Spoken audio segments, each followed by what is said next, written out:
A very pleasant Ford White Sox warm-up. Game number 2 of this doubleheader, and it's always a little bit nicer when game 1 goes your way. Sox were winners 8-0 in the first game today. Jason and Steve along with you. Thanks for rejoining us. And look, Carson Fulmer was great in his last start against Seattle. 6 innings, couple of earned runs. He was better today. I thought he was terrific after a shaky first inning. He walked a couple, gave up a hit, so with the bases loaded, he got out of the first inning. And then smooth sailing after that. His fastball was moving. The slider was very good. All things considered, he completely shut down a lineup that struggled, but a lineup nonetheless that has a little thunder in it. So Carson Fulmer, for the second time in as many starts, looked really good today. You would have to say a very positive outing. Predominantly fastball cutter in that outing too. Yeah, I thought that he was really good, and quite obviously you go 7 innings of shutout baseball, you're getting the job done. Let's see more of the same in the second game. And let's see when we come back from this break, a milestone for a White Sox player. In fact, who needs one milestone when you can have a second one? Daniel Palka's big day at the Big K after this.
Number 2 of this twin bill. Thanks for rejoining us, Jason and Steve. And the Sox got certainly that great outing from Carson Fulmer, but Daniel Palka, a couple days into his MLB career, had not had the first hit, and he was just saving up, it turns out. They stayed away from him, and he knew exactly what to do. He took a changeup to left field. This is his first major league hit.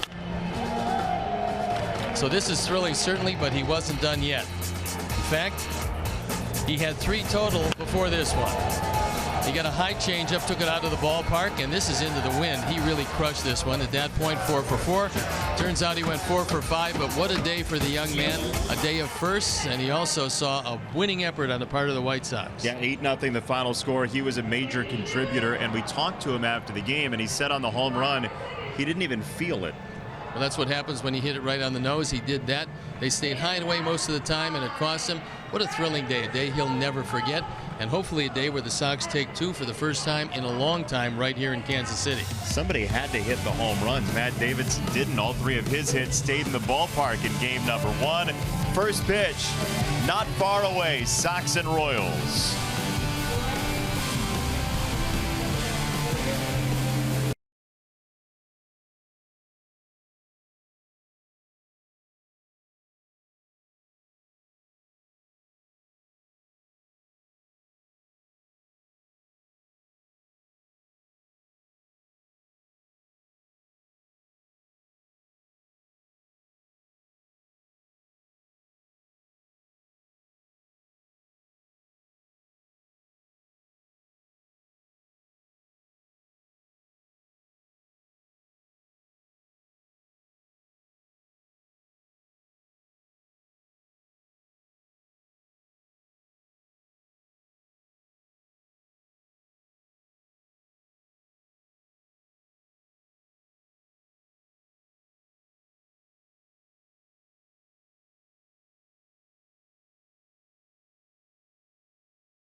And by Danley's. When you think of garages, think Danley's. Beautiful sunlight tonight in Kansas City, and the Sox try to keep that upbeat mentality after 3 consecutive wins on the road in front of the Kansas City faithful and some Sox fans who made the trip. An attempt at game number 4 consecutive. Sox and Royals. Tremendous weather for a doubleheader. Sox trying for the sweep behind Dylan Covey. First pitch coming soon.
Sox are aiming to buy one and get one free in Kansas City tonight in game number 2 of this doubleheader.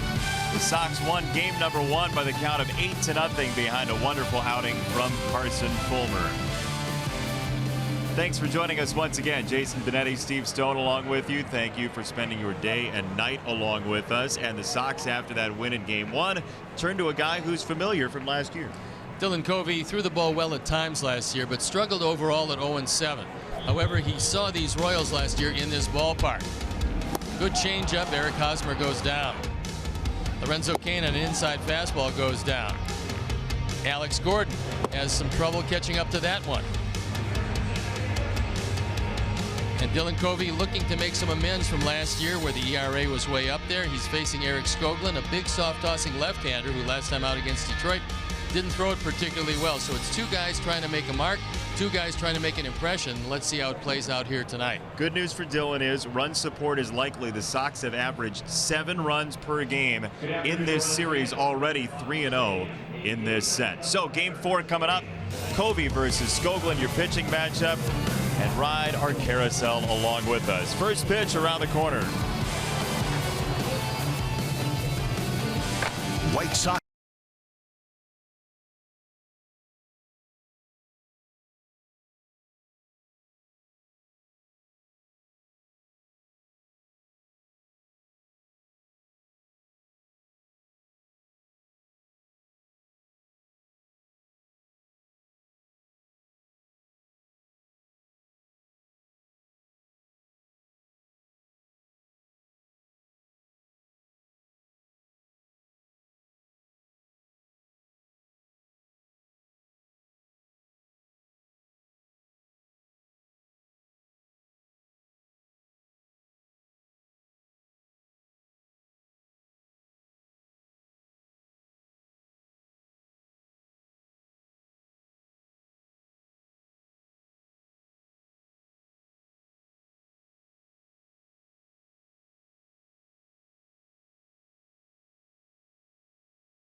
offering the fastest internet and best in-home Wi-Fi experience. Call or visit an Xfinity store today. Left-hander on the mound, Eric Skoglund. So the Sox lineup looks like this. Tim Anderson at the top of the card, as is typical with a lefty on the mound. Yoan Moncada drops to the 5 spot with his 7-game hit streak. Trace Thompson, Adam Engel, who got game 1 off, bats 7 and 9 in game 2. Let's take a look at the defense and how Ned Yost is going to throw him out there for the nightcap of this doubleheader. We got Gordon, Almonte, and Soler left to right. Cuthbert, Escobar, Merrifield, and Duda in the infield with Salvi Perez behind the plate for the second game. And Eric Skoglund, 6'7", 210-pound left-hander. He is a soft-tossing left-hander. Last year had some problems. This year trying to make amends for that as he tries to get Kansas City off the schneid in this series. They've really struggled, and our boys are doing a whole lot of things right, including bashing the baseball. We're ready. Let's get them, Jason. Tim Anderson, first pitch swinging with a foul ball as the Sox change to the black road jerseys for game number 2. 7:15 first pitch as the Sox try to make it 4 in a row in Kansas City. Royals in this series have had opportunities. They've stranded 29 runners in 3 games.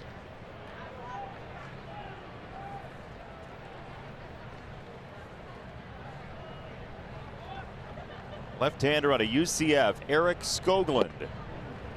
This is outside, 2 balls and a strike. The plate umpire for game 2 is Vic Carapazza. Outfield straight away, as is the infield.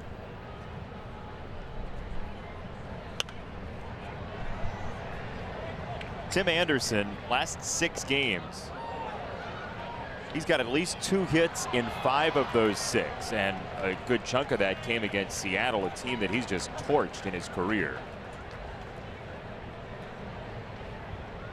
2-2. That ball's hit well. Deep to left field for Tim Anderson, and look out, waterfall. 1-0 Sox. There's a fastball right down the middle, and he absolutely obliterated it. So back in the 1 spot, Tim Anderson really enjoys that, between Moncada hitting from the left side as the #1 hitter, and Anderson against the left-hand pitchers as a leadoff hitter. The Sox get on the board early once again. That fastball split the plate. Skoglund knows it's gone when it left the bat, as does Tim. This is a blast.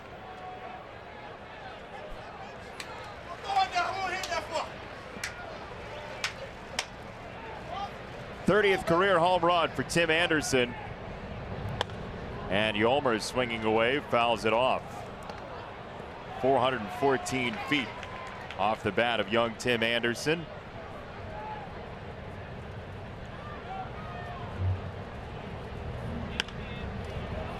Sanchez to right field. Soler toward the line, and this ball is foul and dropped. Oh, young man. He does get the is souvenir. redemption. Well, he's wearing Eric Hosmer's jersey. So Jorge Soler makes a friend. And the young man with the sore hand has the baseball. He's going to shake it off, though. He's tough. He's going to go the distance. I think that young man, as Sanchez strikes out, that young man just experienced something that all of us who've had a ball come to us in the stands have felt. He just looked at the usher and said, "That hurt," and looked as if to say, like, wow, I didn't expect it was hit that hard or it was coming that fast. Yeah, mass equals velocity, and it usually equals pain, but he's going to shake it off. Mass equals velocity? Sure. In this case. What physics class did you take? I flunked it. That's why. 1 out, strike 1 to Abreu. They would not allow me in physics. They stuck with Jim. Smart. Poor James, though. Ball in the dirt, 1-1 on Abreu.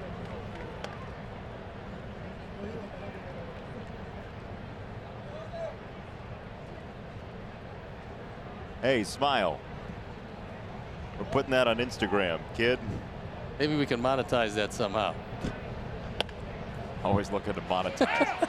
It's a foul ball wide of third, 1-2 on Abreu. You may remember Tim Anderson's first major league home run was of the leadoff variety. It was against Clay Buchholz, who is currently residing in this Kansas City organization. So Tim, with his wife and daughter here in Kansas City, certainly enjoying the city and enjoying it a whole lot more now. That's home run number 4. He's driven in 7. That was Tim's sorry about it face. Didn't mean to.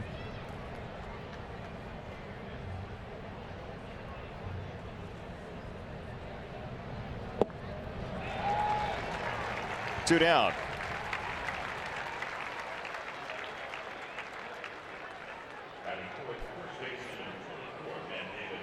Take another look at a fastball. Nothing fancy about that. Last year, Skoglund was up for 5 starts, 7 games overall, ERA 9.5 and a 1-2 record. Gave up 30 hits in 18 innings. So he was trying to find his way and couldn't find much. His first start was awesome last year. He went 6 1/3 against Justin Verlander and got his team the win. And then after that, he never recaptured the same type of magic.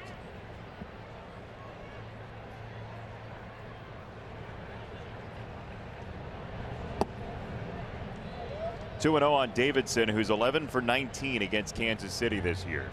That's pretty impressive. Feels like he's 22 out of 19. Imagine what it feels like for them. That's a strike. 2-1 from Eric Skoglund.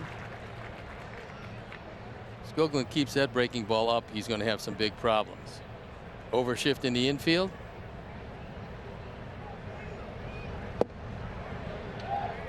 Inside, 3 balls and a strike on Matt. Salvi Perez is shaking his head like, yes, that was a good pitch. However, now he's got to make an even better pitch on a good hitter's count. 3-1.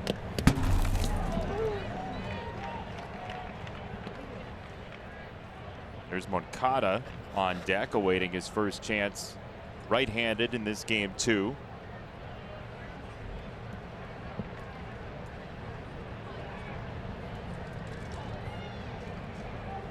Set up outside, 3-2.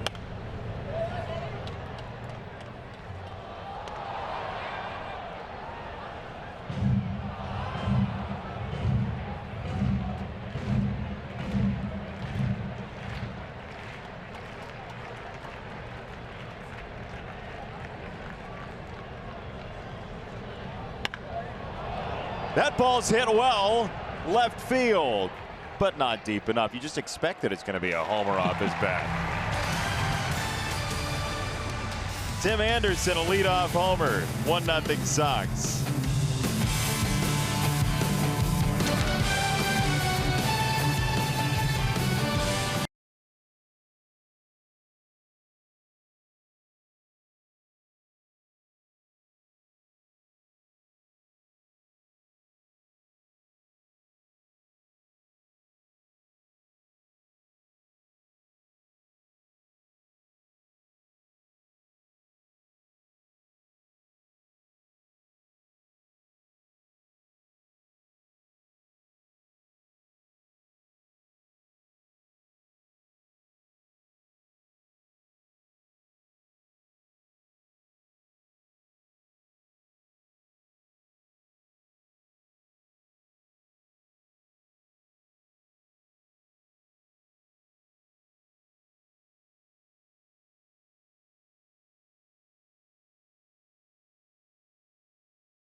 top three. Soler in the 4th spot. Duda, then Almonte, who got game 1 off. Gordon, Cuthbert, Escobar.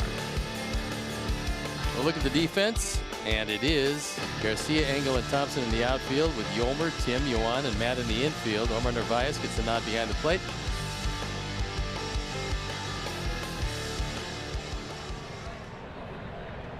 And Dylan Covey's first pitch in the major leagues this year is a strike on the inside corner to Whit Merrifield. Dylan Covey getting his first opportunity. Last year was a lost year for him. But hopefully he learned some lessons and he'll come back strong here tonight. That fastball can get upwards of 95, 96 miles an hour. He's thrown 2, one at 92, one at 94. And Merrifield in the 0-2 hole.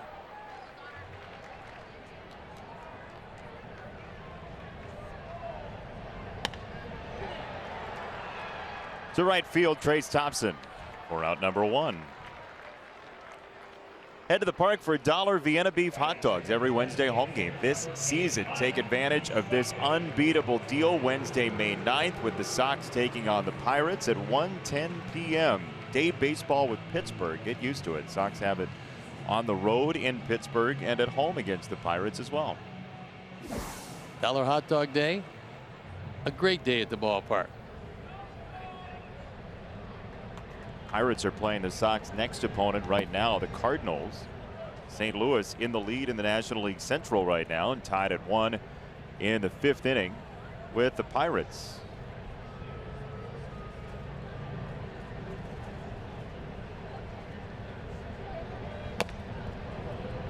Moustakas with a pinball. I think he got a piece of him after fouling it off.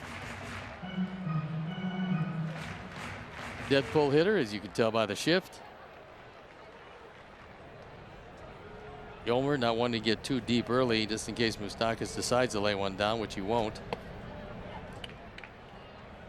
And he's not going to get that big contract next year by bunting the ball very often. You don't think so? Nah. But 38 home runs last year. He's got 8 in the early going this year. And he can hit him out any part of the ballpark. We saw him blast one to left center field last night. Mike Moustakas, 38 home runs last year, the most all time in 1 year for a Kansas City player. Franchise history. Back for 1 season. Hitting in the 2 spot in game 2.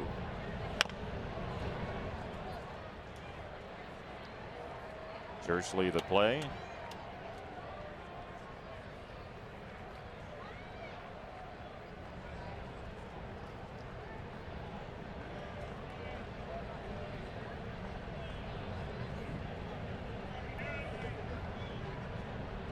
Dylan Covey in search of his first major league victory today. He's up with the Sox as a Rule 5 draft pick last year. Spent some time on the DL last season as well, and now in his first MLB start in 2018 after 4 in Charlotte with AAA. 3-2. That was a good fastball at 94. He kept it down. Moustakas had all he could handle to just foul it off and keep the at-bat alive. Question is, what's the wipeout pitch for Dylan Covey? Does he go splitter? I'd like to see a fastball away. We'll see what Omar Narvaez would want. Looks like he's shifting inside. Broken bat and down over Tim in front of Adam. And it's a 1-out base hit for Mike Moustakas. That one probably a little lower than he would have liked, and Moustakas, who is very strong, able to fist it out into center field. So the bat goes by the boards, and the base hit puts Moustakas on.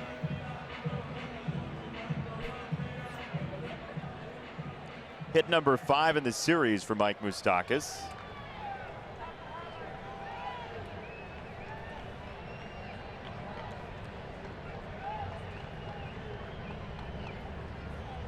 Salvador Perez.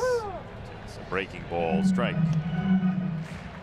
Dylan's always had a good overhand hook, and that one a perfect pitch. The outer third. You don't want to throw him your wipeout pitch on the first pitch because Perez just takes it. It's out of the zone, so he threw a strike with it. Now he's ahead in the count.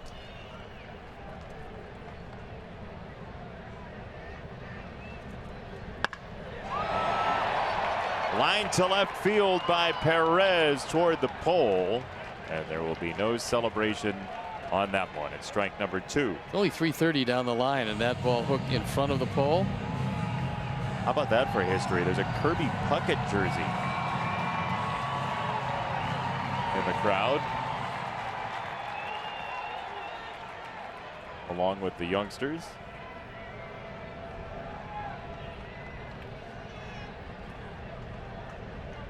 0-2. Must be a big AL Central fan, right? I mean, I would think Sox so. Royals are playing, and there's a Kirby Puckett Twins jersey in left. And a young lady got the ball in her naval attire, so that was kind of nice.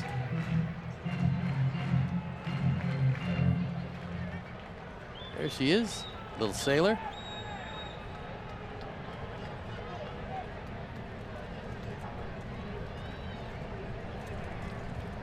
Oh, 2.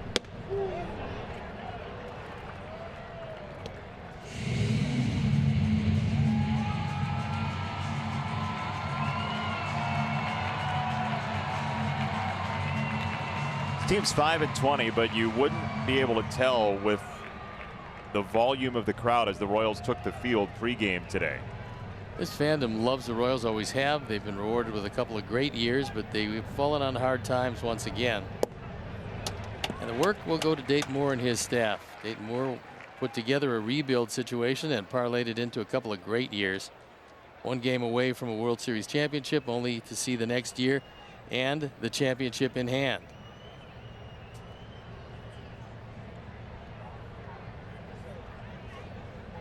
Moustakas at first, 2-2 on Perez. That ball stayed up. It's whacked to left on a line and dropped by Garcia, his second drop of the doubleheader. Well, he hit it hard, so the official score probably give him a base hit.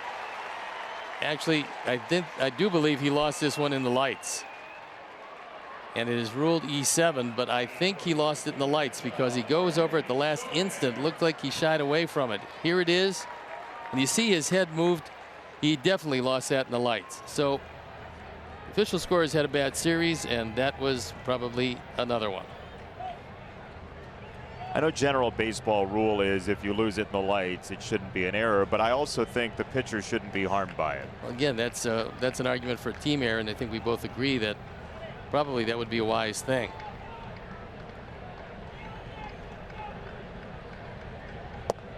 Soler takes a ball. So Dylan Covey, who had a pretty star-crossed 2017, has some more adversity in this first inning of his first start in 2018 in the majors. Wide of third. Jorge Soler has been swinging as hot of a bat as anybody in this Royals lineup. He's 5 for 10 in this 3-game, now 4-game series so far.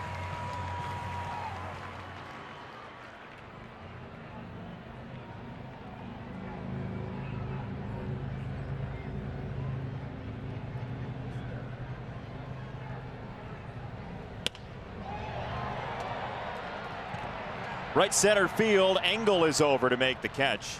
2 down. So we mentioned Dylan Covey looking for his first major league win. This guy has a win with 11 major league teams. Bartolo Colon, the reflexes are still there. Unreal. Big man's 44. And he keeps on winning baseball games, and he keeps on throwing strikes and keeps on throwing about 90% fastballs. Somewhat remarkable.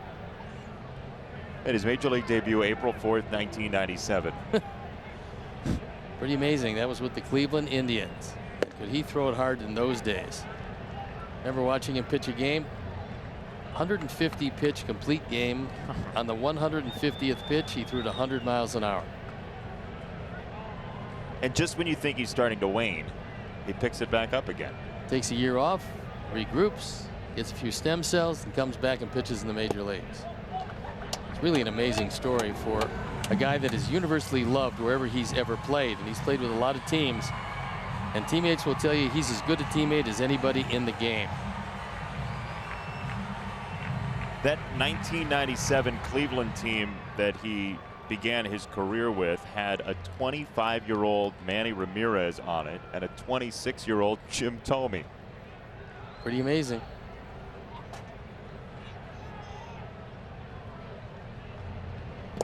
Three balls, no strikes on Duda. Well, if you're Ned Yost looking for some answers, there's no reason not to turn them loose. Even with Almonte in the on-deck circle, Duda can do you a lot of damage if you get careless. And Dillon has to be aware that he's probably going to let it go if he gets something to his liking. He didn't. Bases are loaded here in the first. Reminiscent of the first game. And reminiscent of the first game, Don Cooper comes out, one of his 6 trips allotted. First game, same scenario, only the difference was there was 2 walks and a hit. This time it's a hit, an error, and a walk. The end result is 2 outs and the bases loaded. Carson Fulmer got out of it. John Jay and a fly ball to right field. And Almonte in the corresponding spot in the batting order. A much better hitter from the left side than the right. So Vic Carapaz is going to come out to break it up. Give Don Cooper his say. Don can feel his presence. And on to baseball we go. Dylan Covey, his last 2 starts in Charlotte, the control issues started to crop up with 5 walks in each of those last 2 starts. Though he didn't give up a run in his last start. And we have a problem out at second base. Salvador Perez and Tim Anderson are jawing. Here comes Joe McEwing to break it up. The acting manager for the Sox gets in the middle of it to keep Salvador Perez away from his guy, and now they're coming running out of the bullpens. Everybody streaming onto the field. Which, by the way, as we watch this unfold, we're going to talk about solutions to situations just like this. See the line being drawn. Escobar having a little fun.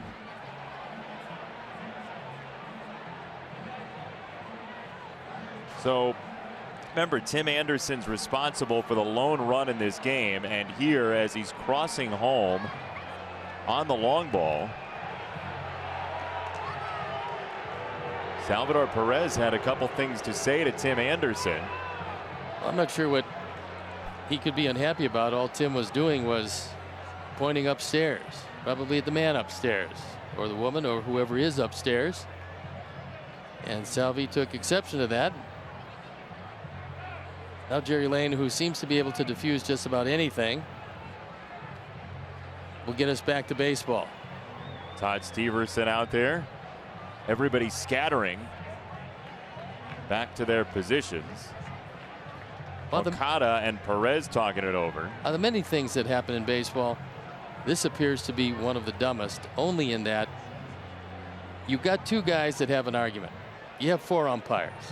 Hockey has a 3rd man in rule, and it saved a lot of problems. They're still talking. Yeah, well, they're going to be talking. I think Tim is saying, well, why are you mad at me? All I did was point upstairs. I wasn't pointing at you or your pitcher. And I think they probably will have solved things. There you go. No harm, no foul. But again, if you've got a 3rd man in rule in baseball, you save all the bullpens emptying out. You spend a lot of time that you don't need. You have 2 guys, 2 combatants. One of them probably doesn't want to get involved in a fight, and 4 umpires to break it up. And the 3rd man in gets suspended.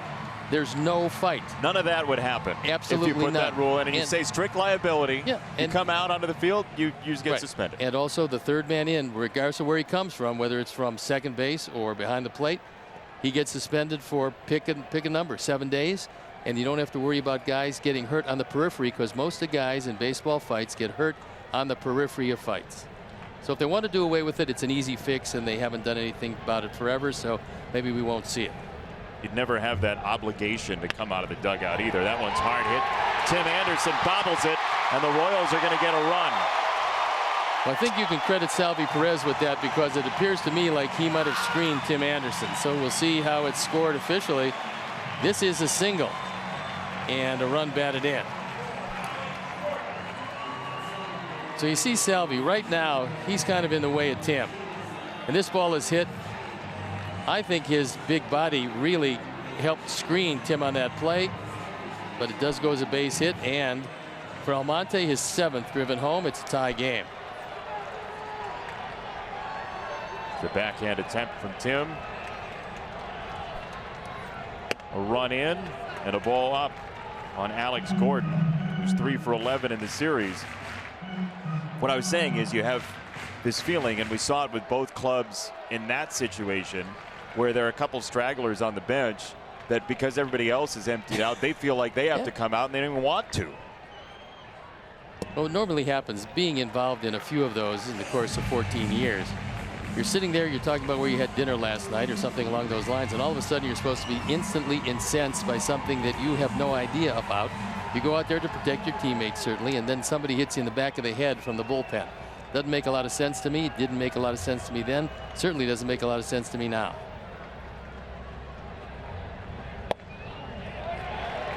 A little bit low, 3 balls, no strikes.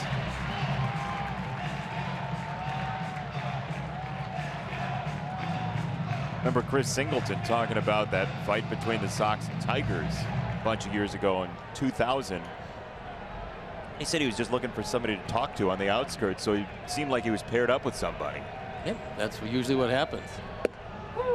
That's a strike, 3-1 on Gordon. Bases loaded, 2 down, first inning. By the way, historically, the Sox and Tigers have had some really good ones over the years. That's true.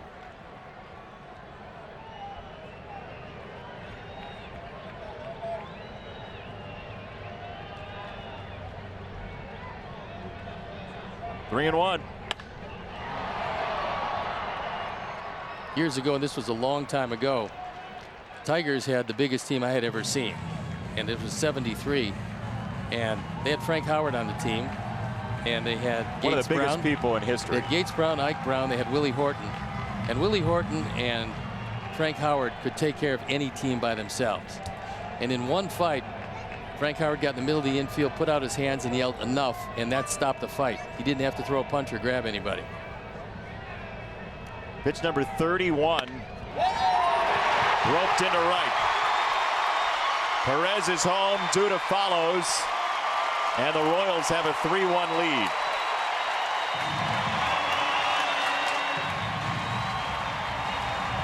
So Gordon drives home a pair.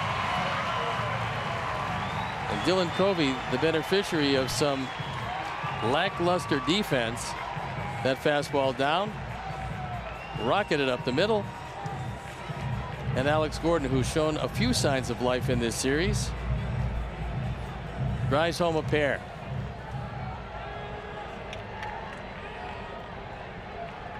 Three hits now in the doubleheader for Gordon. Cheslor Cuthbert, the 8th hitter of the inning. Takes a ball one, breaking ball. 3 hits, a walk, and an error in the inning.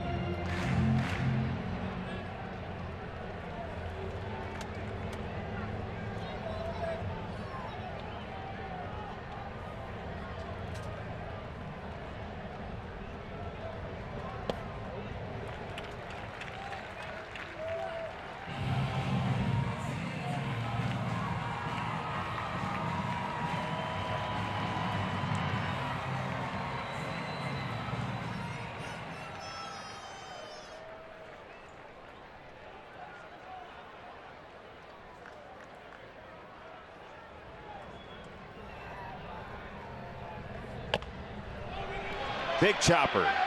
Yolmer waits for gravity and throws Cuthbert out. But the Royals get a 3 spot, 3-1.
Twos. Double deals made for go-getters. And they went out and got him in the first inning. Both teams scored. Benches cleared. Bullpens cleared. And nothing more than that. So here's Yohan Moncada, who helped defuse the situation, talking to Salvador Perez over at second base. Salvi and Tim Anderson got into it some.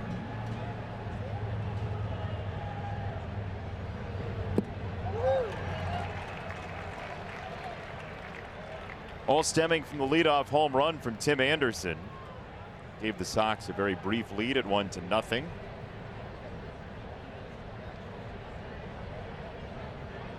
Oh, 0-2.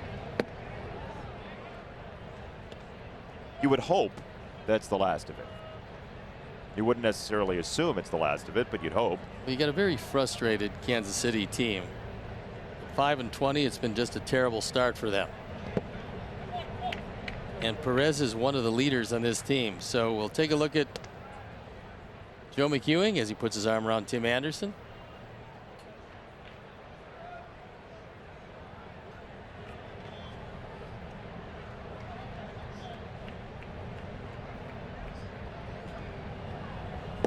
It's called strike 3 on the inside corner. Nice pitch from Skoglund.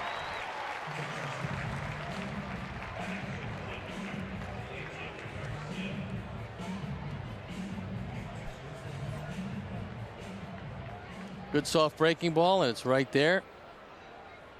Perez brings it back up into the zone, but it crossed the plate, a strike. Third strikeout for Skoglund. Now Garcia fouls it away. Leori Garcia had the error in the bottom of the first on a ball that looked like he lost at the last moment in the lights.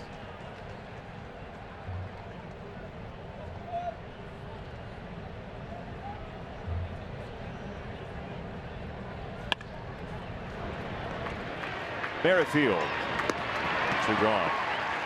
Join us as the White Sox take on the Minnesota Twins. It's Saturday, May 5th, 6:10 p.m. That's a week from today. First 20,000 fans get a Los White Sox soccer jersey presented by Coca-Cola. Coca-Cola, taste the feeling. To purchase tickets, visit whitesox.com.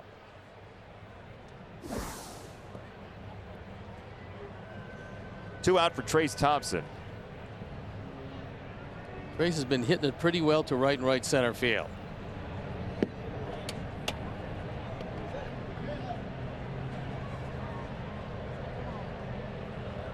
He scored a couple of runs in the Sox win in 11 last night. Skoglund's not going to throw too many fastballs inside to the right-hand hitters. He's going to go in there with his slider. But more times than not with his fastball, he'll stay away. He's going to stay away here with the fastball. Salvi's trying to frame pitches that are in the other batter's box. Trying to get away with a little something.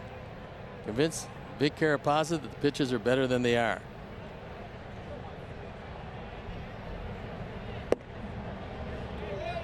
That was close. 3-1. I don't think he commands it well inside to the right-handers. So he is what they call arm side strong. He'll be able to throw it away from the righties into the lefties much more easily than doing it vice versa.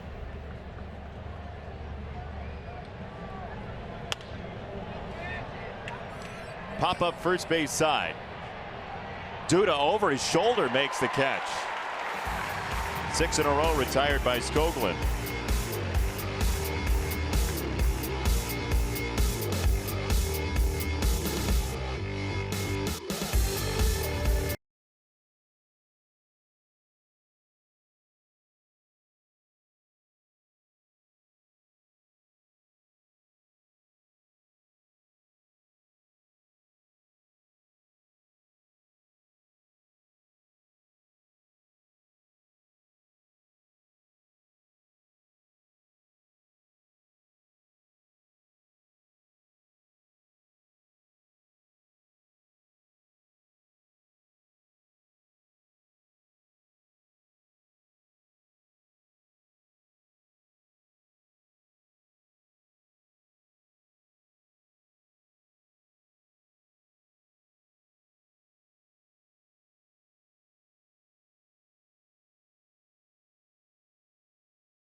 or follow him on social media, because Jeff and Nationwide are on your side. Now, how about better English with that? Better grammar, better whatever? Syntax? Yeah. Is that what you call it? Yes. That is what I call it, yeah. Okay, I'm going to charge you a syntax next time I read this. Feel like I'm already under that statute. The strike to Escobar to lead off the second inning. Kansas City with 3 in the first, all unearned runs. Only batter we haven't seen in this game is Escobar, who takes a called strike 2. Well, this is where Dylan just has to get his concentration back, his composure back. He's not an excitable guy. He's a quiet guy. And he's got to eat up some innings, although 7 innings from Carson Fulmer in the opener was a welcome sight, especially after 11 last night. Gives you the chance to essentially reorganize and make sure that your bullpen's not scrambled for this game number 2. Well, there was also a move made. You mentioned it. You picked it up between games. Yeah, Gregory Infante sent to AAA Charlotte for Dylan Covey to be activated here for game number 2. 26th man on the roster for this doubleheader, which you're afforded in the scenario of a doubleheader is Juan Minaya, who opened camp with the Sox out of the bullpen. First base and Davidson, and he waves off Covey for out number 1. Let's take a look at what incited that benches clearing situation. Tim Anderson's home run. Right, and you'll see Tim, he doesn't look back at Perez at all. Now, he's excited about the home run, so he yells. That's fine. I mean, you don't have to keep things quiet here. You're allowed to celebrate. And now watch. He doesn't look at Perez at all, and Perez all of a sudden starts talking to him. Perez is the guy that incited everything, and Tim says, just settle down, settle down. I'm not talking to you. And Tim was pretty happy about that home run, and Salvador Perez, in my estimation, was trying to psych up his baseball team. That's been waffled in this series. And you can understand, just back off the disabled list, as is Salvi, he would want to get his team back, and maybe he feels that's the best way to do it.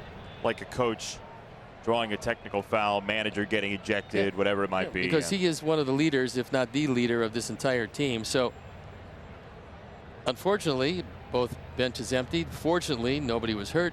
But it looked to me like Perez incited everything that went on. Based on that tape, yeah, it's pretty clear. The evidence is in. Yeah. 1-2 on Merrifield.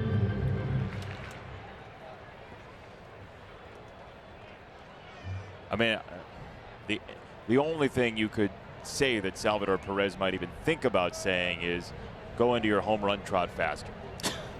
Yeah. Which, come on. Here's Tim at short. He does get it there in time to beat Merrifield. 2 down. Credit Merrifield, because he was hustling full out on a routine ground ball to shortstop, and it almost turned into beating the play at first.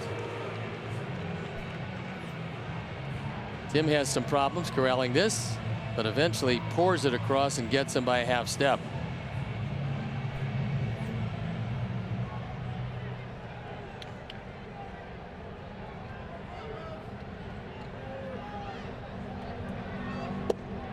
There's a strike to Mike Moustakas, who started the offense for Kansas City in the first with a single to center.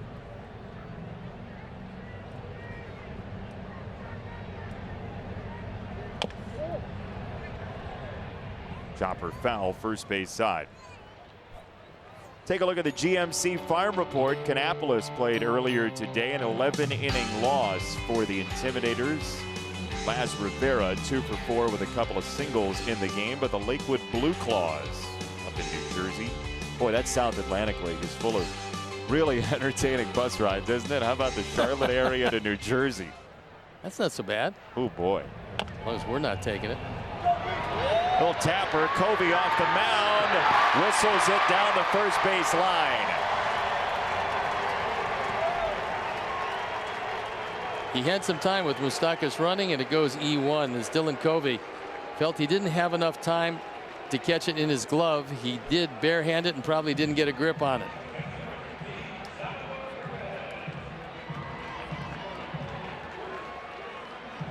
No chance at all for Matt Davidson, who's 6'3" and needed to be about 9'3".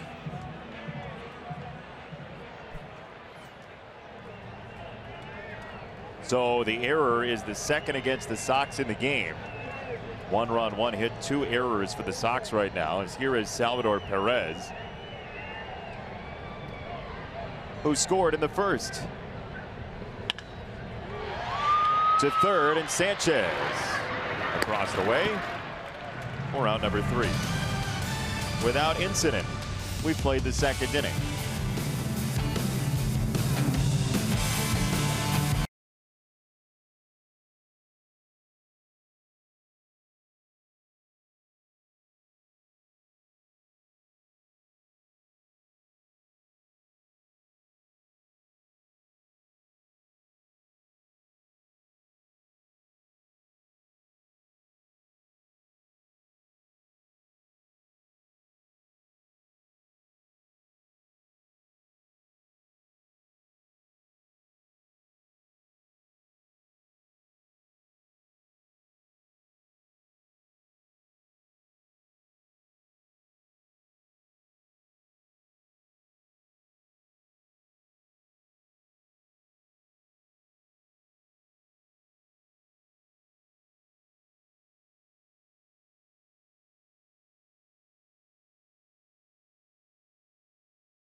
$9.99. 300th texter is going to win a $30 gift card. Subway, so much sandwich. So much moon. Remember the vampires and the garlic and all. Best advice you've ever given us. Well, you were chased out of your room today, and it is a full moon, so anything to do with that? I don't believe so. I haven't checked my horoscope yet. Narvaez, Engel, and Anderson coming up against Skoglund. Here in the third, Sox got a leadoff homer from Tim Anderson. 3 runs for Kansas City in the first. And strike 1 from Skoglund, who's 86, 6 in a row.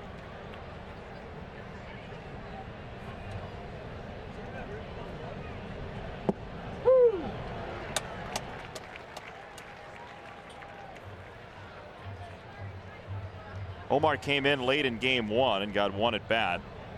Played the 9th behind the plate for Wellington Castillo. Omar hasn't had an opportunity to play against left-handers very much. That's usually Castillo. But with a young pitcher on the mound, Carson Fulmer, Joe McEwing did what Ricky Renteria usually does. You have a veteran catcher catch him. And Wellington is just that. Breaking ball, got him, strike 3. 1 down. We saw the benches clear in this game, but we took our one wish that we had during the break, and we asked for world peace in baseball. And harmony, some harmony also. Yeah, we got it. Get all the kids together and sing. Yeah. That's Eduardo Nunez and Daniel Robertson tying his shoe in the Red Sox-Rays game. Who says chivalry's dead? The least you can do. And there, Adam Engel punches this ball to center field on a line at Almonte for out number 2. Sox hitters looking first ball fastball. When they get it, they're airing it out. And now Tim Anderson being greeted by a round of boos for really not doing a whole lot. In fact, if the fans could look at the tape, they would see that it was not instigated by Tim at all. Look away, Tim, because it was going there. You sure they weren't saying moose? It might have been. They love Moustakas here. But Tim might be a smaller moose. A mooselet? Might be one of those, yes. Nope. This one fouled away, 0-2. Scoglin's working very quickly, which is good because he's got his rhythm now and he wants to make the most of it. Give up the leadoff home run, and after that, nobody has gotten on.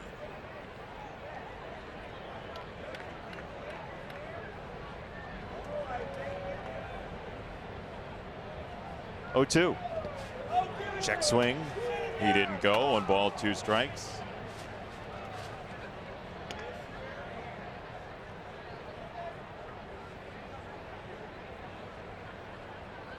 Leadoff home run number 5 for Tim Anderson in his career came this evening.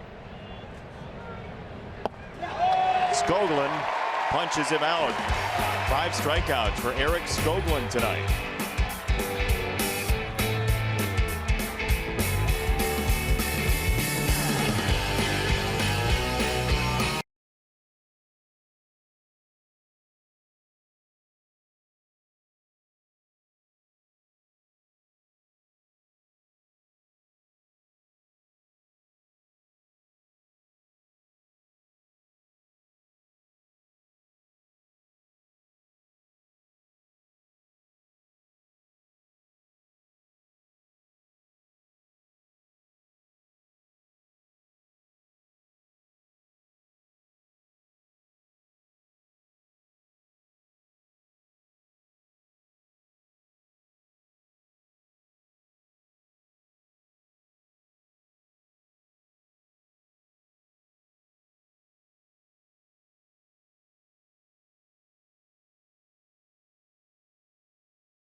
UI Health, from comprehensive stroke care to a world-class transplant team, UI Healthcare is changing medicine for good. Visit uihealthcare.care or uihealth.care, whatever you want. That's not how the web works. Here's ball 1 on Soler. Jason Benetti, Steve Stone along with you. 3-1 Kansas City. In the home third, Dylan Covey on the mound. And he's behind 2-0 on Jorge Soler, who had a home run in his first big league at bat in Cincinnati.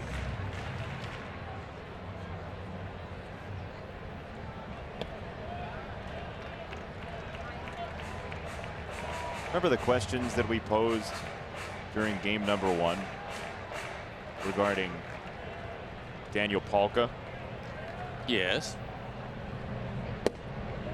That's a low, ball 4, leadoff walk. We had asked how often it happens that somebody gets their first big league hit off a guy making his major league debut. I said 8 times in history. We got an even more specific situation that came up. It was the first career hit allowed by Oaks that he gave up to Palka. So Daniel's first hit was Oaks' first hit allowed, and that's actually happened only 6 times now since 2001. That was close. Yeah, but you answered a different question. Well, it doesn't matter. I was still close. So here's the player that did it most recently. It was Greg Allen of Cleveland against Miles J.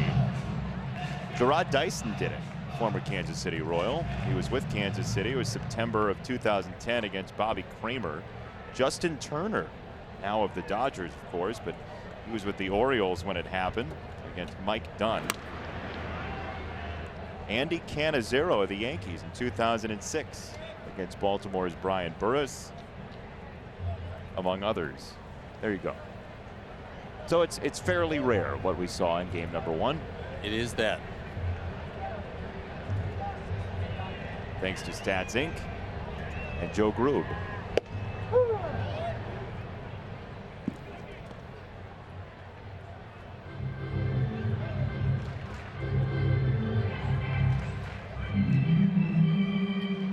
Lucas Duda, who's really improved since he came up to the big leagues as a first baseman. Certainly not a Gold Glove winner, but he's gotten much better over there over the course of time since his Mets days. Well, he got here because of his bat. That's how he got to the major leagues. He swung a very good bat, very strong from the left side. Most teams can certainly use a left-handed power hitter. As they say, the bat plays. Does that. So then you find a position where he's best comfortable. And in lieu of DH, he has made himself a passable first baseman. 2-1. Also made some good picks in this series. I mean, he missed one pop-up, but outside of that, a couple of spectacular picks out of the dirt, saving errors to the infielders of the Royals.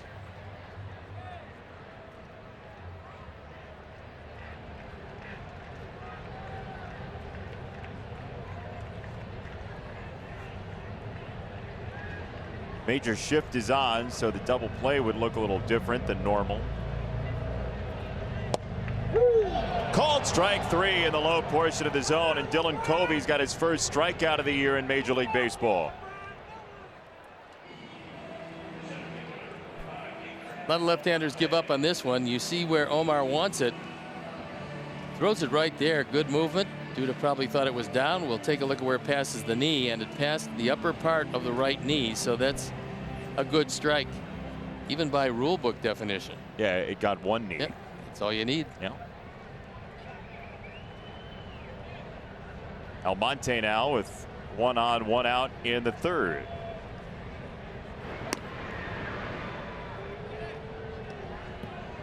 Dylan Covey, you've likely heard the story after a season in a Sox jersey, but if you have not, his story is a rather interesting one. He was picked in the 1st round 8 years ago by Milwaukee, 14th overall. He takes his post-draft physical, and he's told by the doctors that he is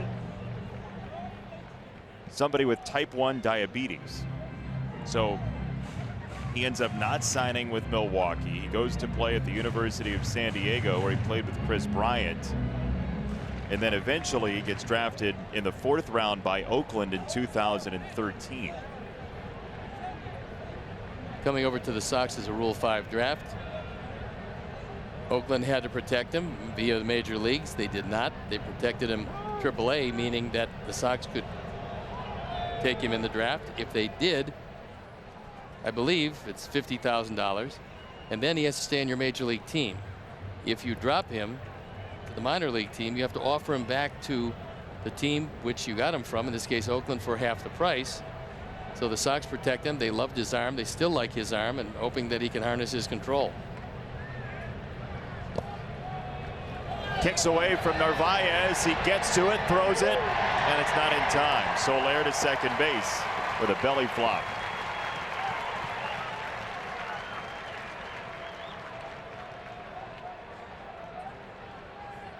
They ruled it a pass ball. I'm trying to figure out why. Let's take a look at it. This ball hit in the back of the plate. I wish the official score would actually face the field. I think it would really help him a lot.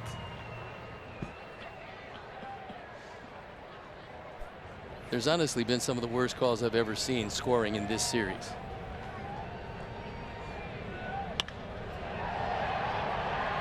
To left field. Garcia tracking it to make the play. And Soler back to second base. Look, it's basically accepted major league statute that if the ball hits the dirt before it gets to the catcher, and the ball gets away, giving a base to a runner, that is a wild pitch, strict liability. And also, look, there's a very good chance it hit the back of the plate. Whether it did or not, it definitely hit the ground before Omar had a chance. And so calling it a pass ball is sad.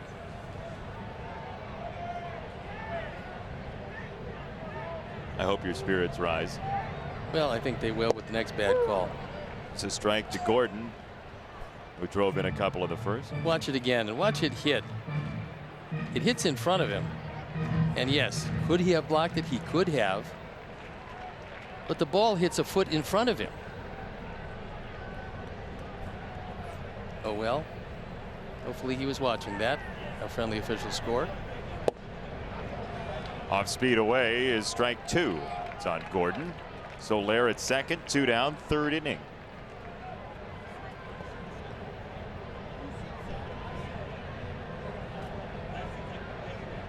Gordon is starting to swing it a little bit.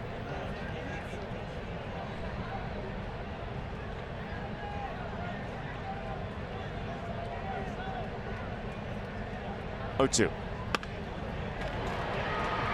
To second, Moncada. Soler is stranded. Royals have left 4 through 3.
Has pushed away 9 in a row. Bunch of Sox fans here in the ballpark tonight and throughout this series. Seen them around town and seen them here at Kauffman Stadium, hoping for a sweep.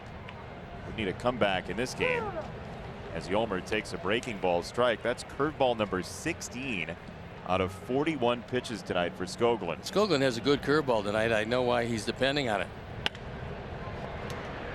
Second base side with Merrifield. Here is your Audi Sox math, brought to you by your local Chicagoland and Northwest Indiana Audi dealers. Visit AudiOffers.com for exceptional deals. Game 2, so we took it easy on you. Hits for Palka in Game 1 multiplied by the number of bases he accounted for in Game 1. Can somebody beat Mike Cannella, please? Somebody take him out. He'll have to recuse himself because he wins every other day. Yeah, he doesn't get to win. If he wins in Game 2, we're going to skip it. Participation may vary. Jose takes a strike, another breaking ball that Skoglund certainly is willing to throw for a strike. On the first pitch, you're going to get, especially the power hitters, they're not going to swing at a breaking ball first pitch. So why not do it more? Guys are afraid of getting behind. And so because not many can command a breaking ball first pitch, and you don't want to throw your best wipeout curveball in the first pitch because then you got nothing to come back with. So guys devise just a get me over curveball, which is not real good at 3-2, but is real good with no count. Strike three. Perez throws Abreu out. Strikeout number 6 for Skoglund.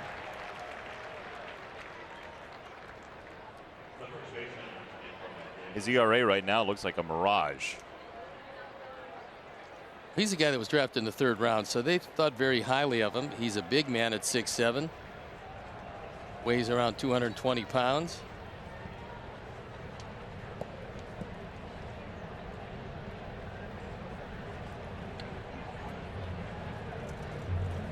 Two down for Davidson, who takes ball 1. Had a fly out to left in the 1st. Only 3 balls have left the infield so far for the Sox. Homer, fly out, line out.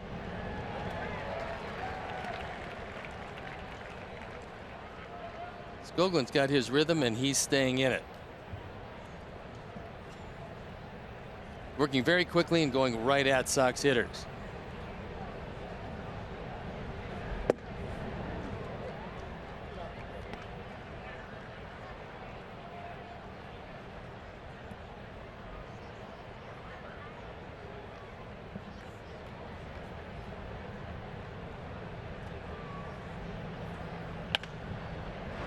To first, Duda. It's a 1-2-3 inning for Skoglund. 12 in a row put away.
Is a returning champion, Jay Reeses. Your victor, Daniel Palka, 4 hits in game 1, 8 bases, single, double, homer. 32 is your answer. Jay Reeses wins game 2. Wasn't monkeying around here. He got it quickly. Oh no, he certainly wasn't. Chesler Cuthbert. Now see it as Escobar with Merrifield. And ball 1 to Cuthbert, who was raised on Corn Island, Nicaragua, a tiny tropical island off the coast of Nicaragua. I talked with Chesler before the game, and we talked about his countryman and a teammate of mine, Dennis Martinez, the man they called El Presidente. Dennis won 245 major league games, and he is a star in Nicaragua. He was a star here.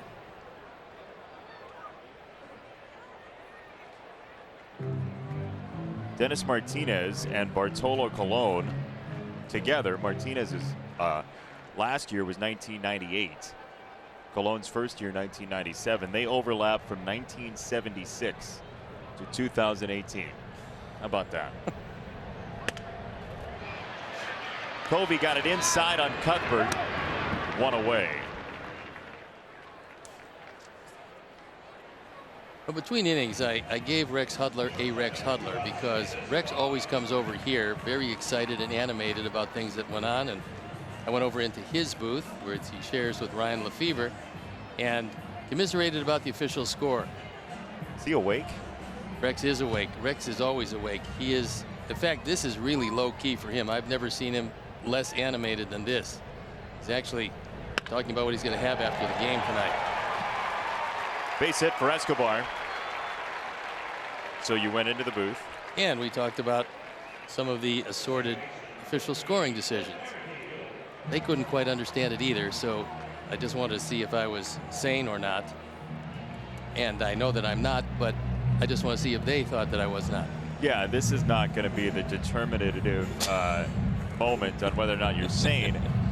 So, remember those old Kool-Aid commercials with the Kool-Aid man? He was like the big jug of Kool-Aid, Sure. had a smiley face on.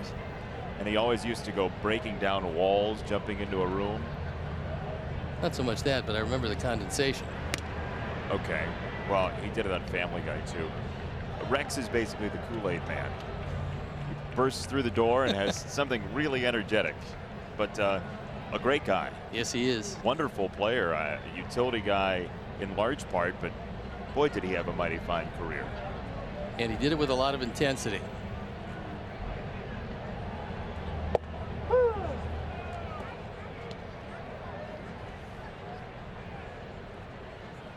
Merrifield has yet to get on track in this series. Normally, he's a very good player against our Sox. He came in with a .301 lifetime batting average against the White Sox. But he did not play in the first game as Ned Yost was giving him a mental break.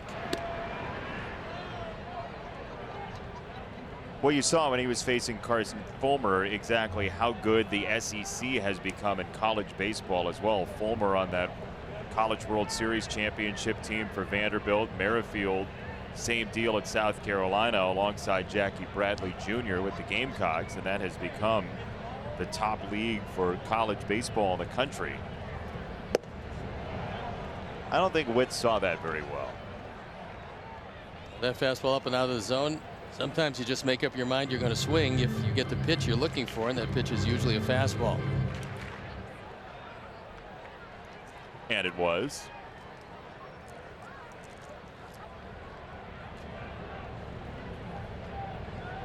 No balls, 2 strikes. Pitch number 70 from Dylan Covey. We'll have to wait. Time called by Merrifield. All the runs in this game scored in the first.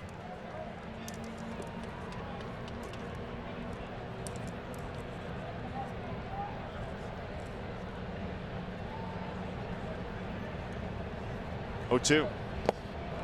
Swing and a miss, strike 3. First base occupied, 2 down.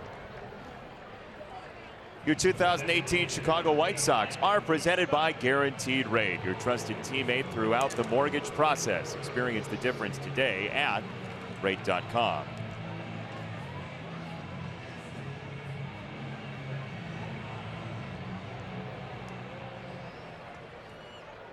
It was a good sharp breaking ball that retired Merrifield.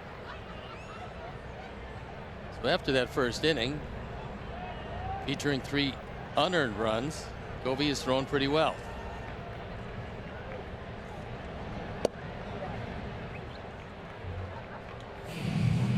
There's the shift for Moustakas.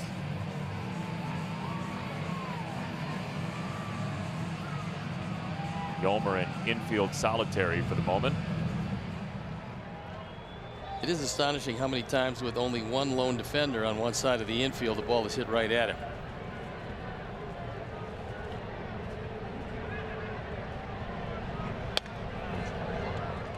Think about what would have happened if somebody played Tony Gwynn like that. They never would have. No, you'd never get him out.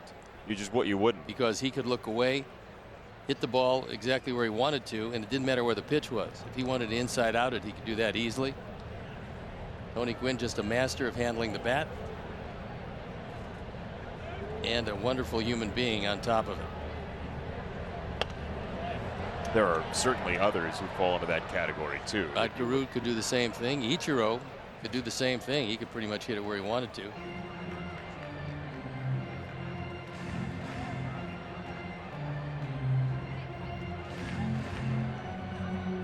One and 2 on Moustakas. Took part in the home run derby last year with his 38 home run season.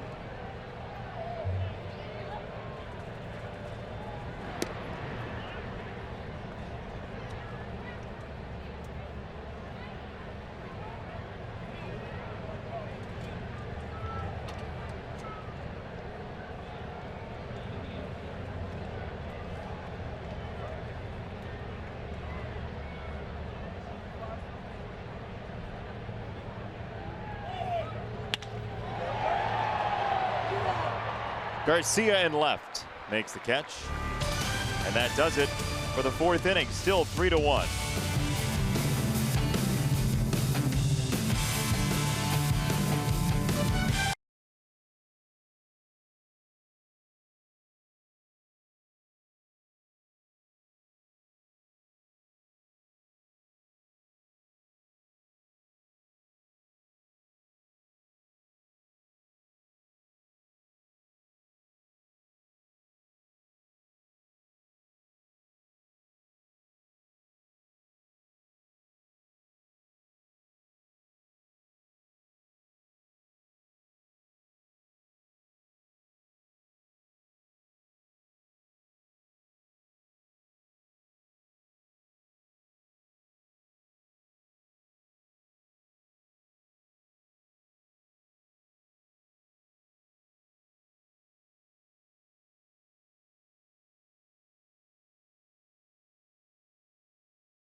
Because occasionally even major leaguers decide that, well, maybe we're going to play with 4 of them tonight.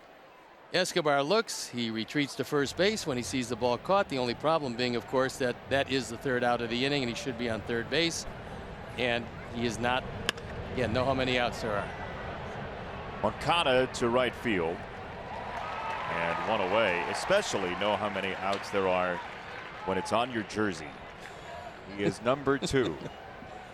And by the way, Skoglund, after the leadoff home run, he's just been untouchable. The guys really aren't hitting the ball hard. And here's another lesson for young pitchers. When you get in a rhythm, and he is in one now, work as quickly as the hitter will allow you to work. Try to get him to work at your pace instead of the hitter forcing you to work at the hitter's pace.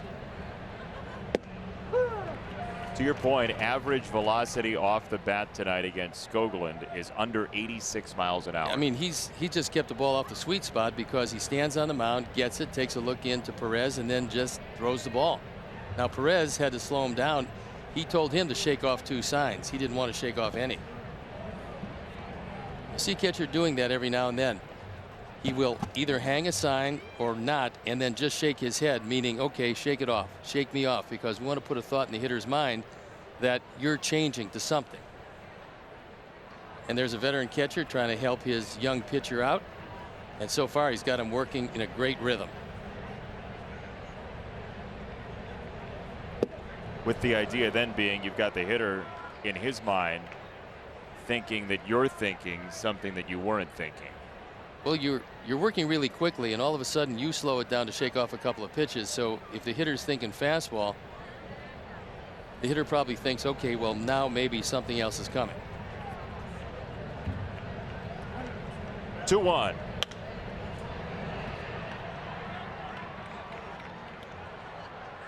Skoglund still can't throw the fastball inside for a strike, but he throws it, pushes the hitter back, and then uses the outside corner.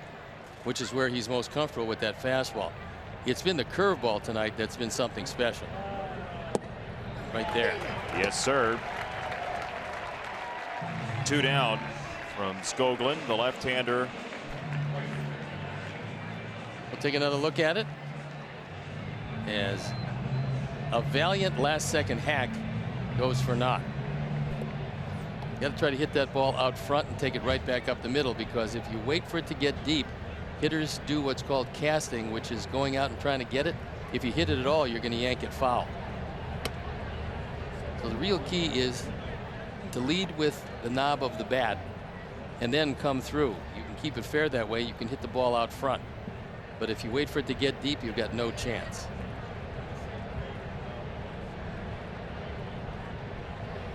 Skoglund, the left-hander out of UCF, and just a great story coming out of his alma mater today in football. Shaquem Griffin, defensive player for UCF's football team, a very large school down in Orlando, who had to have a procedure at age 4 to have one of his hands removed. The football player for UCF, he was drafted today in the 5th round by the Seattle Seahawks. So this young man who was growing up with one hand and has a prosthetic that he uses, not only gets drafted into the NFL, but he's going to play with his brother in Seattle. Foul territory, Soler the catch. And another 1-2-3 inning for the former Knight from UCF, Eric Skoglund.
Good pinch here in Kansas City for that Sox fan. We were watching that develop during the break, and that was a crush job on that pizza. Get hungry between games. Salvador Perez, who may have sparked his team in the 1st inning. Tim Anderson crossing home, was celebrating his home run. Perez had some words for him. Bench is cleared in the bottom of the 1st as Salvador Perez was at second base. No harm, no foul after that, and things seem to have diffused. They have fully diffused, and meanwhile, even though it's been all KC, Sox still in it. They've got to do something to solve Skoglund, however. He's been masterful. The one thing to remember about Tim Anderson is he is very willing to be himself. He doesn't play within constraints emotionally, and sometimes that does rub people the wrong way. It shouldn't, but it does. You still have to have some fun in the game, and he wasn't showing anybody up. No. And that's really the key. Is you can do whatever you want to. There's been guys who are much more demonstrative than Tim. Carlos Gomez comes to mind. Javi Baez comes to mind. Carlos Perez on the mound. Carlos Perez. I mean, there's been a whole lot of guys that just enjoyed the game, celebrated the game, but didn't show anybody up doing it. And so, you know, you should have fun here. You should be emotional. It's an emotional game. Thompson back and right, and he watches this one fly off the wall. Perez to second to lead off two-base hit in the 5th.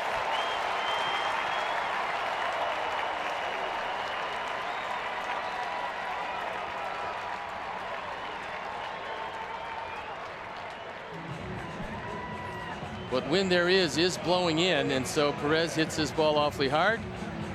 Just misses going out of the ballpark.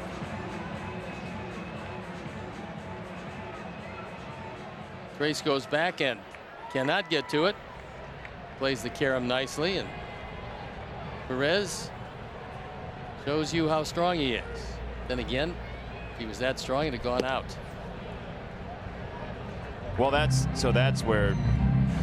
where you say, well, Tim can't look at the sky and he can body build. Well, no, again, but that's where his argument gets shot down. I mean, I'm not saying he's wrong either. No, I'm just saying have that. Fun. Yeah.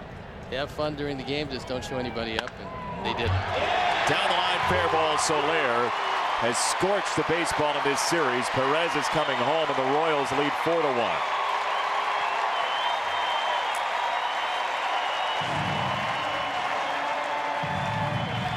Six runs driven in by Jorge Soler, and that one was crushed down the line. Omar wanted this ball away. Instead, it was in. Soler swinging the bat too well to make that kind of a mistake.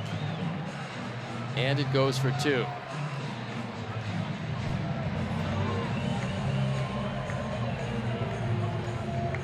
There's still a lot of time for Jorge Soler to make a career of this thing. And if he keeps doing what we've seen in this series, he's going to be a force. Well, 26 years old, he's just coming into his own as a hitter. Most people will tell you around 27 is when you get the best out of yourself.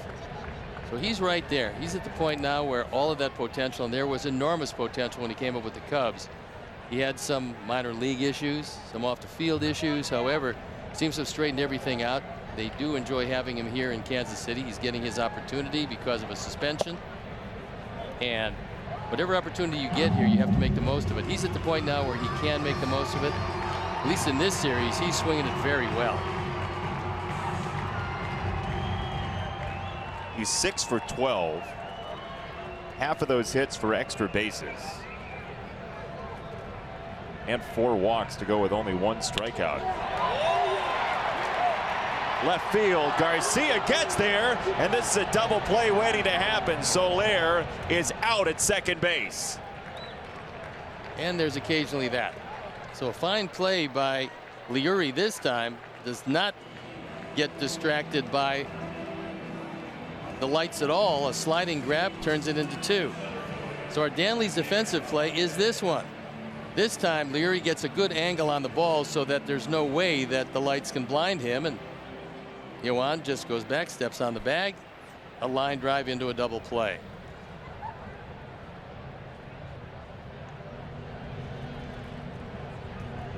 Back out of the wide for Covey, and ball number 1. Yeah, you know, I just fell into the trap that people have fallen into with Jorge Soler, right? You praise the offense, great talent offensively, and then he's on his backside at third base when the ball's being caught in left field. Especially with nobody out.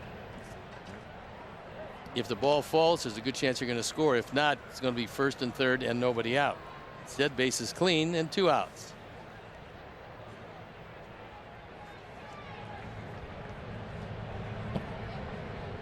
I'll never say again, boy, how do people just keep giving this guy opportunity? I just did it. We can understand why he'd still get opportunities. Oh, because, yeah. I mean, the raw tools are there for everybody to see. It's ball 4. Almonte walks, third walk for the Royals in this game. Grab your friends and head to the park for Bleachers and Brews. Get a bleacher ticket and 2 domestic beers for just $22 to select upcoming games. You must be 21 and over with a valid ID. Visit whitesox.com/brews.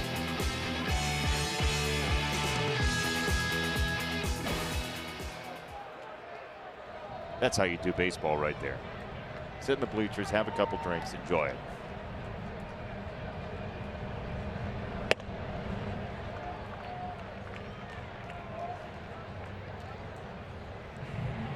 And now a meeting at the mound. Covey met by the infield. It's a point now where 91 pitches, you figure if he gets through this, probably start thinking at least about the bullpen. Bullpen that was pretty much saved in the first game as Fulmer went 7, Beck went 2. That was as deep as things got. It was used in the Lopez game last night, although Lopez went 6 1/3. There was 5 relievers after that. Had to soak up 4 2/3 in extras. Not ideal the day before a split doubleheader to play 11 innings, but c'est la vie. And well, that's why the first game was so important in the job that Carson Fulmer did.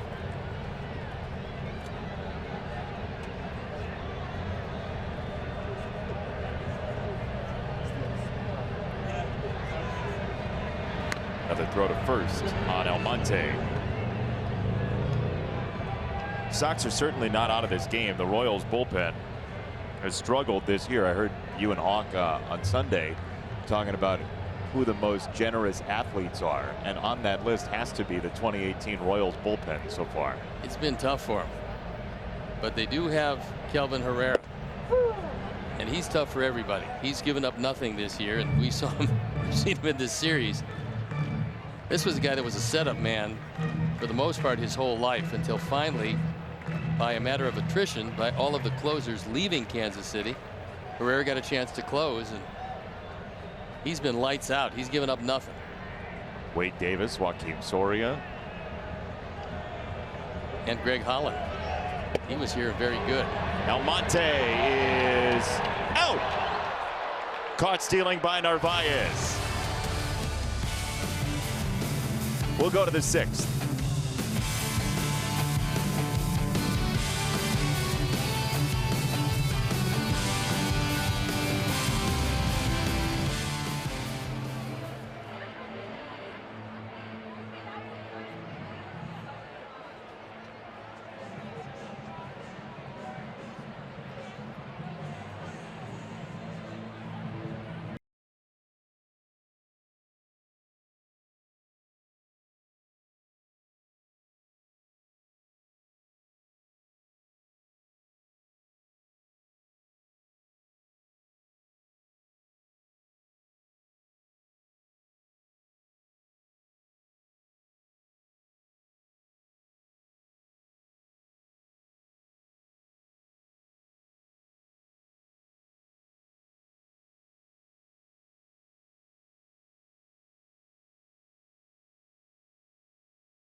Time to get some runs. Problem is the resistance of Eric Skoglund has been sizable.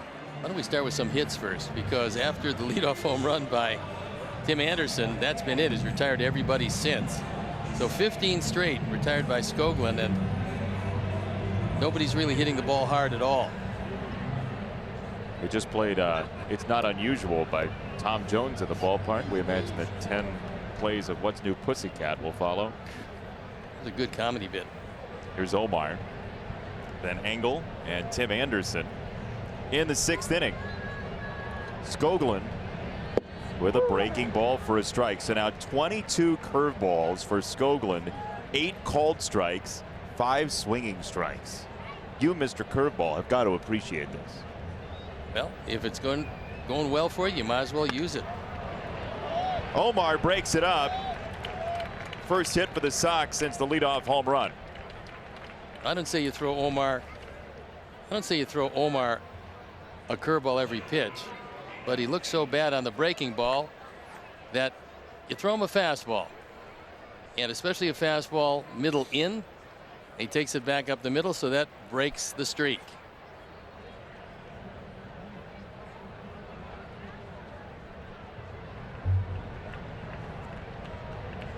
Adam Engel, who lined out to center his first time up.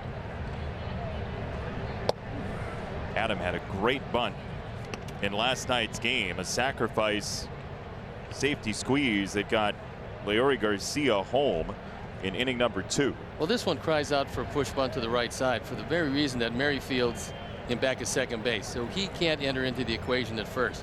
If you push it at Duda, there's no way he can get anybody out. Adam takes ball 2.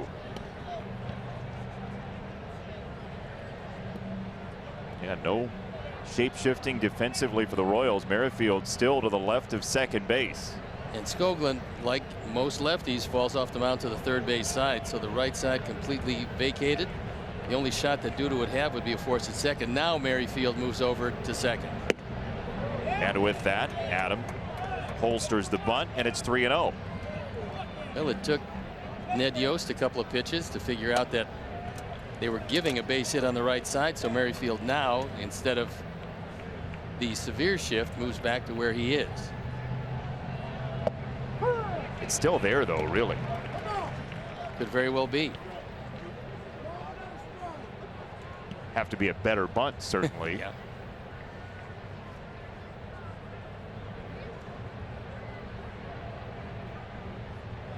Omar at first, nobody out. 3-1 from Skoglund. Adam hits it in the air to left field. Gordon. One down.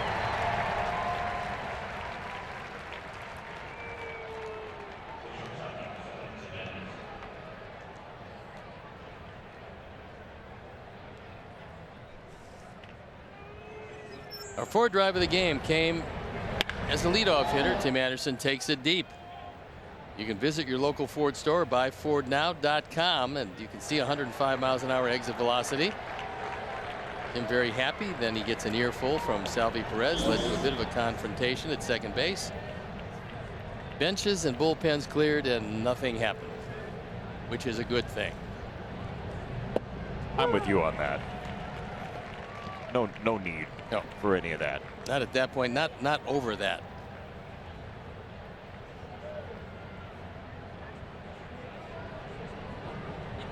Nothing in one.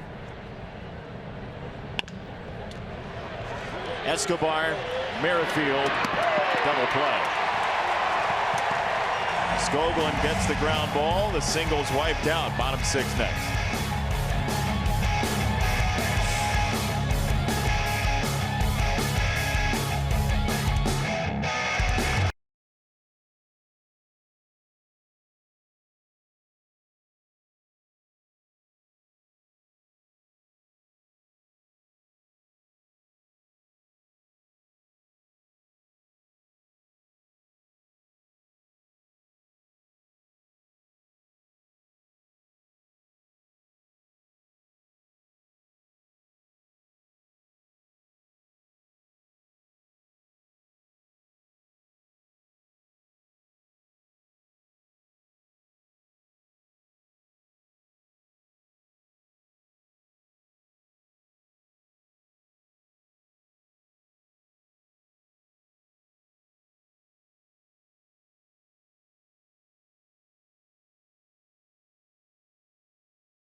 Community Bank.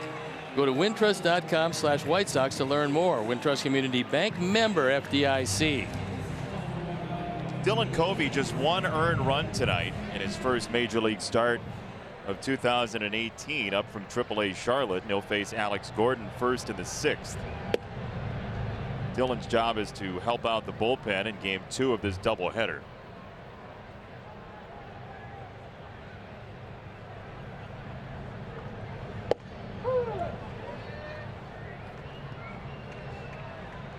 It's a bit of a bumpy first inning. There's an error. There is a ball that, when you ask Tim Anderson after the game, he'll say that he should have caught, and turned into the RBI single for Almonte and opened the door for Gordon to drive into.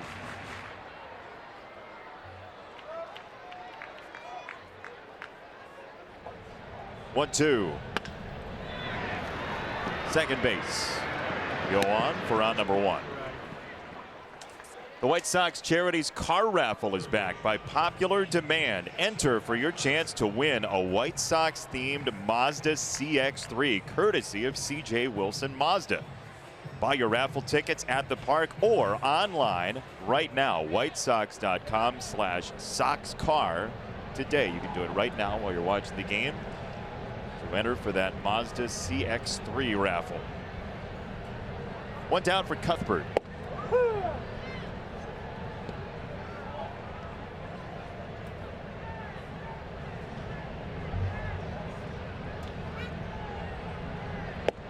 Dylan Covey looks improved from last season, would you say?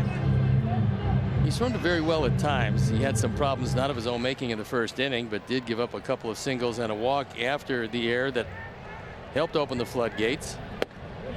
He went around, strike 3. Cuthbert done away with. Third strikeout for Covey. And since then, he's thrown the ball very well.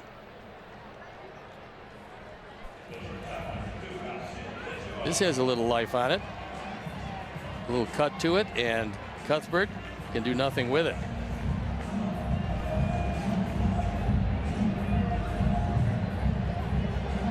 That's 100 now for Covey, 34 of which came in the first inning.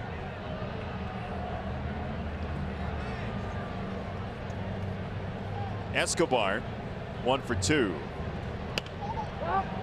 Breaking ball lofted left side. Tim Anderson. And a 1-2-3 inning for Dylan Covey, who soaks up 6 tonight. 4-1 to the 7th.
Twice in 6 career appearances against you. Which Jim? Well, it would be easy to say Jim Lefevre because Ryan Lefevre was just in our booth. Son. That would be easy to say. Jim Essien, of course, was a catcher of mine and lost his tooth in Oakland at home plate. Jim Fregosi, a wonderful scout in his own right. Great player. Once traded even up for Nolan Ryan. I will say Jim Essien. Against all odds, by the way. Well, to wait for the answer is all we can do. 4-1 Kansas City. And a strike call to Sanchez. Eric Skoglund has been in the left lane and cruising as Joe McEwing talks to Dylan Covey. And you would think that would be it for Covey, who acquitted himself quite well tonight. I think he's got to be pleased with this. I think that Joe McEwing is pleased with it. It's going to pencil out to just 1 earned run over 6 innings. And so Dylan has to be happy. He threw the ball pretty well overall.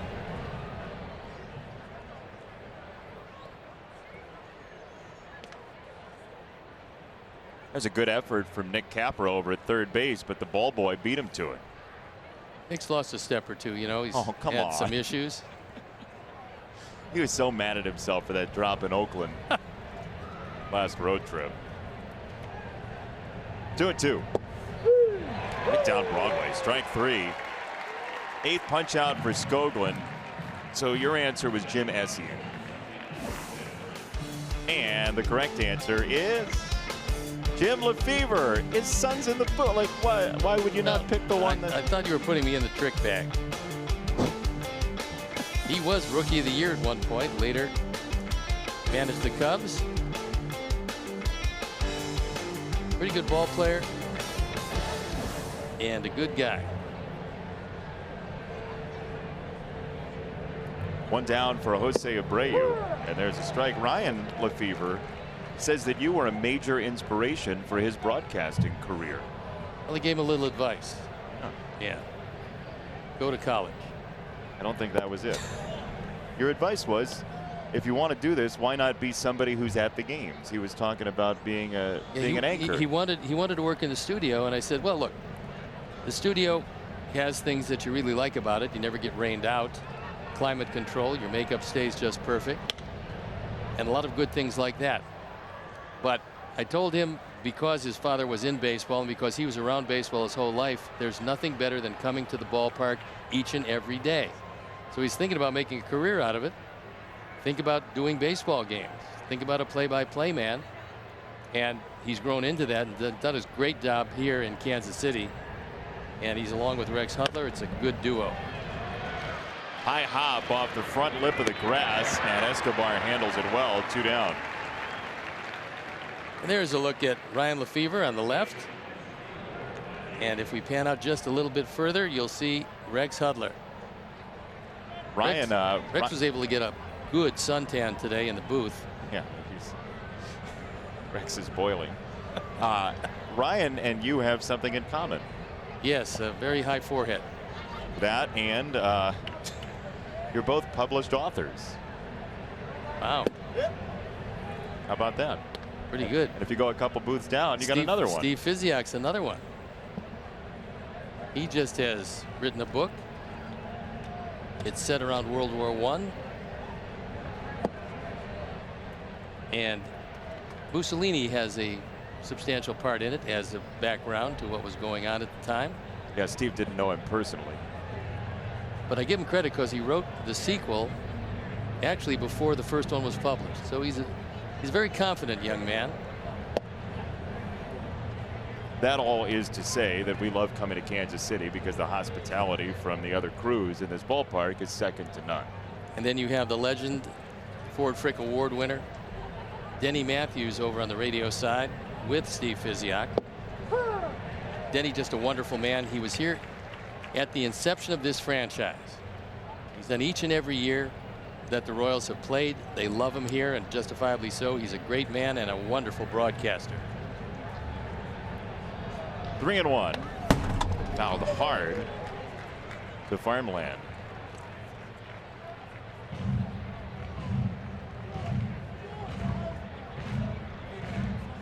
If in fact Skoglund can retire Matt Davidson here, they will give him the game ball, because he would then be rendered 0 for 3, which is something that the Royals have not seen out of Matt Davidson this year in this park. 3-2. Upstairs he walks. So Davidson with 3 multi-homer games, 7 total homers at Kauffman Stadium. And here are some other notables in this ballpark. Remember Jose Valentin 15 years ago with 6, and then a bunch of guys with 4. Aaron Rohn on the list with 4. He's a cousin of James Shields, Carlos Lee, Jermaine Dye, Adam Dunn.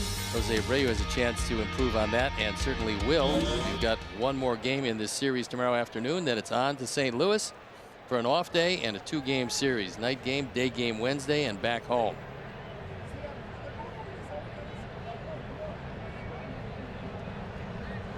Can the Sox unravel Skoglund here and make him pay for the 2-out walk to Davidson? Well, Yuan's been swinging it pretty well from the right side, as you can see. The on-base percentage, .357. Slugging percentage way up there at .541. He's having a great year. It'll get better. At the 85 pitch mark, bullpen is up and going. It's Keller and Flynn. Flynn, the left-hander on the right, and Keller, the right-hander on the left.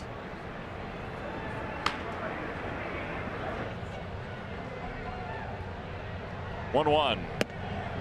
Breaking ball too high. By the way, great opportunities when Sox come home. Minnesota comes to town for 4, and then Pittsburgh for 2 after the off day on the 7th. So get your tickets. The weather's going to be a whole lot nicer, and Minnesota won a ball game today. They have a good team. They just fell on hard times after 3 days of snow in their home ballpark, which the Sox also participated in, and neither team came out of it playing good baseball. Juan Minaya called up before game 1, throwing in the pen. Gregory Infante was sent down to the minor leagues, clearing the way for Minaya, who is a little fresher, to stay here.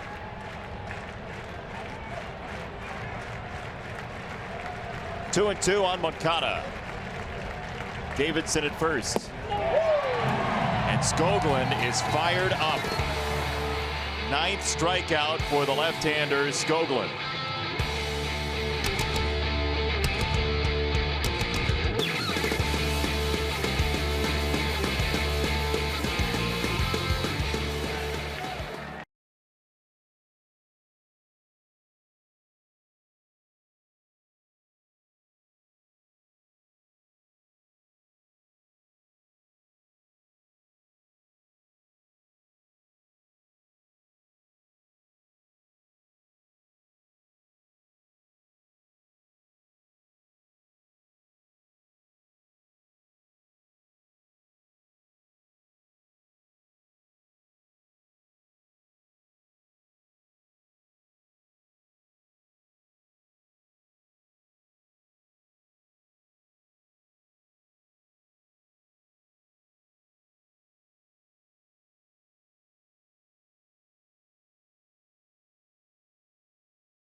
Fastball, that one.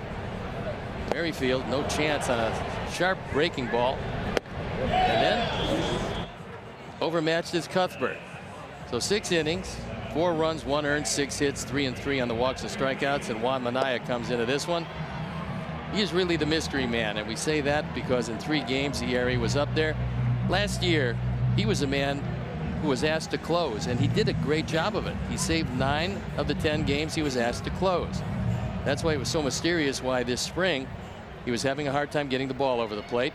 He carried over into the season before finally going to the minor leagues, and hopefully whatever it was that was bothering him, he's worked out, because he was a very valuable member of the bullpen, after it was pretty much traded off in a continuation of the rebuild last year. Well, his numbers in Charlotte, there's a 5.40 ERA. However, 4 of those earned runs came in one game in an inning and 2/3 against the AAA Yankees back on April the 14th. The rest of the outings have been quite good for Minaya, and only 1 walk in all of his 8 1/3 in AAA. And in that game against the Yankees, he gave up a home run to a veteran, Eric Kratz. The catcher has been around a long time. And he gave up a big double to Gleyber Torres before he was called up to the majors. There's going to be a whole lot of people that are impressed with Gleyber Torres because he's one of the best young prospects around. Yankees got him in the Chapman deal.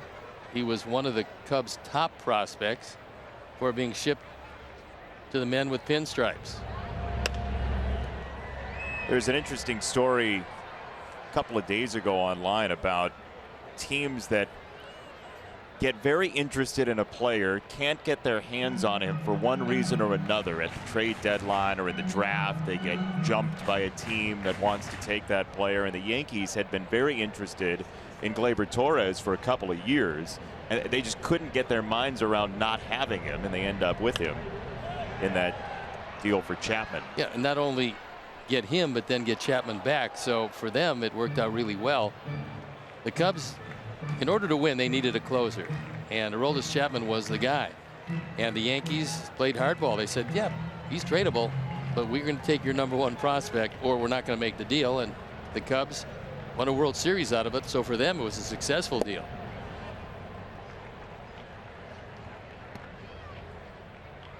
Two balls, 2 strikes on Merrifield. Sox down 4-1 because of a 3-run first inning for Kansas City. Then a tack on in the 5th. Jorge Soler an RBI double.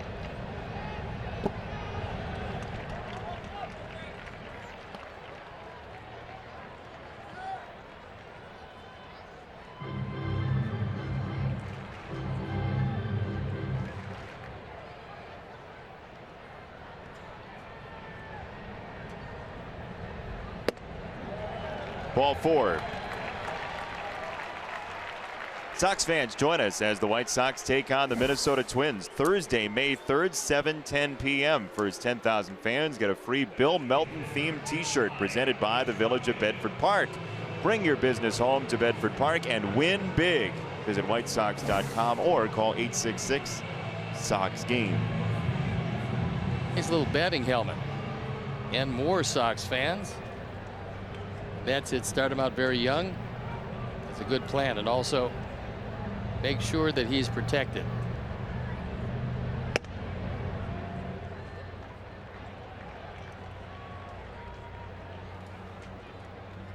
I believe that's Isaac. Yes. Yeah. Or he took another kid's hat. That could have been too, but thinking in bold letters, it's probably Isaac. Tough to abscond with. 1-0. It's upstairs. 2 balls, no strikes. Great to see such representation by Sox fans, families here at the ballpark, taking in the game on the road. And beautiful weather for it. And if you wanted to, you could see 18 innings today, although there would be separate admissions. Same concession stands, however.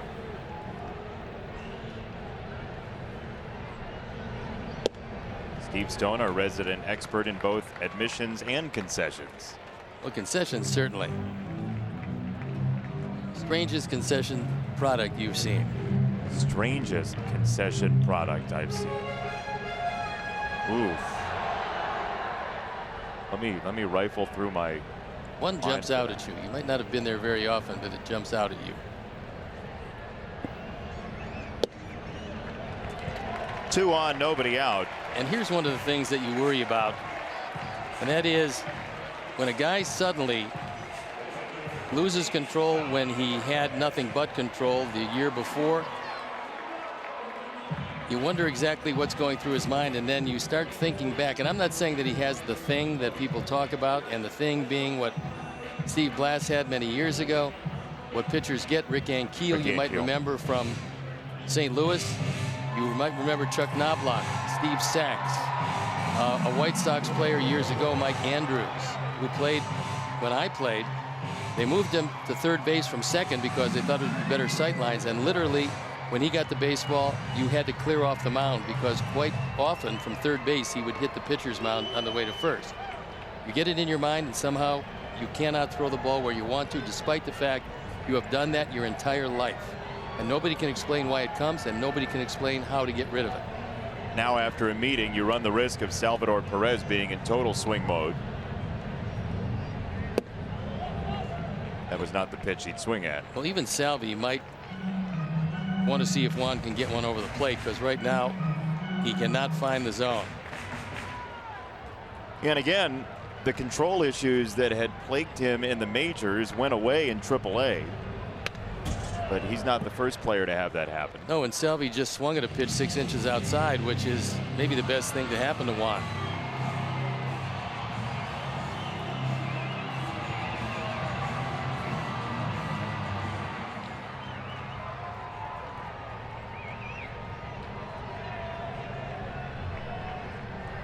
One. They helped him again, 1-2.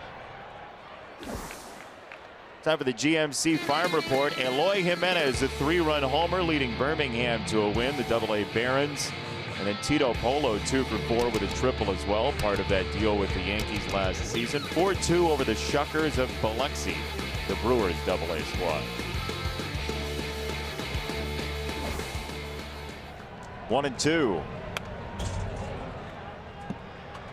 4 pitches out of the zone, and Salvi swung at 3 of them. That was the closest of all 4, and that was not a strike. So this might be the way to cure the problems getting the ball over the plate. Pitch to Perez, because he's going to swing at just about anything.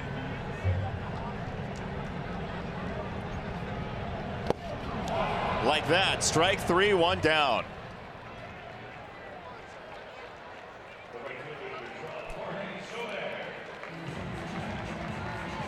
That's the changeup, and Perez kept swinging at pitches out of the zone, much to the delight of Manaya.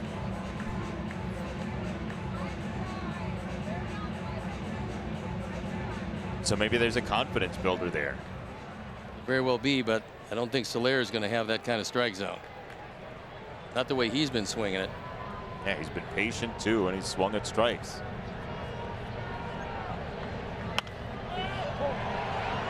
Foul ball, first base side. And that was a strike at 95 miles an hour.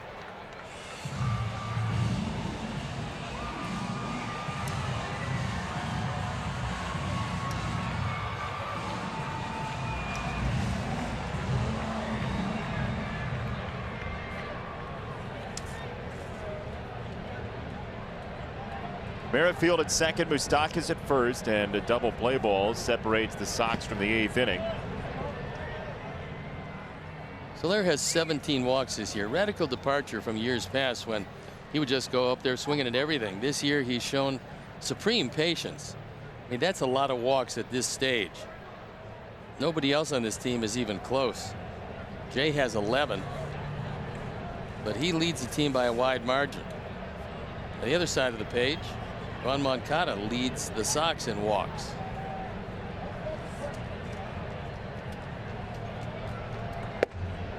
Soler, for his career, coming into this season, swung at about 30% of the pitches he saw out of the zone. It's down a third this year, down to 20%. And that'll translate into big points on the batting average, because he's strong enough and his exit velocity is such that if he puts a bat on the ball, it's going to find a hole more times than not. Swing and a miss, strike 3. Merrifield is off, and he's into third. So runners at the corners, 2 strikeouts for Manaya, and it's up to Lucas Duda.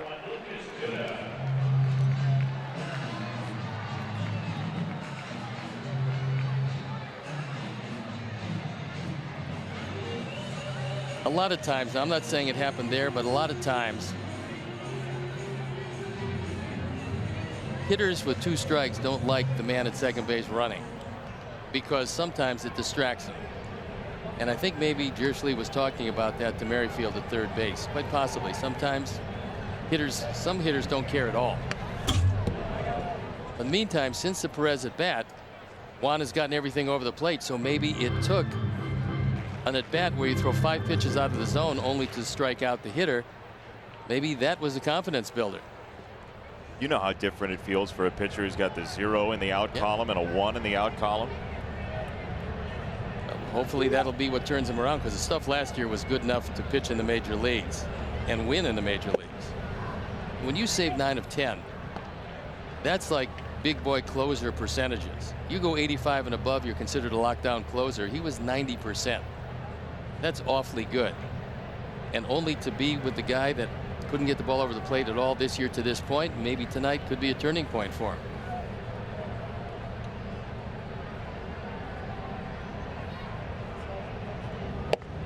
Well, at the very least, because again, Minaya in AAA wasn't walking people. You get back on the major league mound, you look up, as you say, at the third deck, and it's a little bit different. Anything to put you back in a feeling of stasis can get you right again. Hey, look, you realize that hitters are hitters are hitters. Doesn't matter where you're facing them. It's the same hitter, same batter's box. You're 60 feet, 6 inches away. It's just all psychological, and if you can harness that, his stuff is good enough. 1-2. Check swing. Moustakas to second base. And no go on the cut by Duda.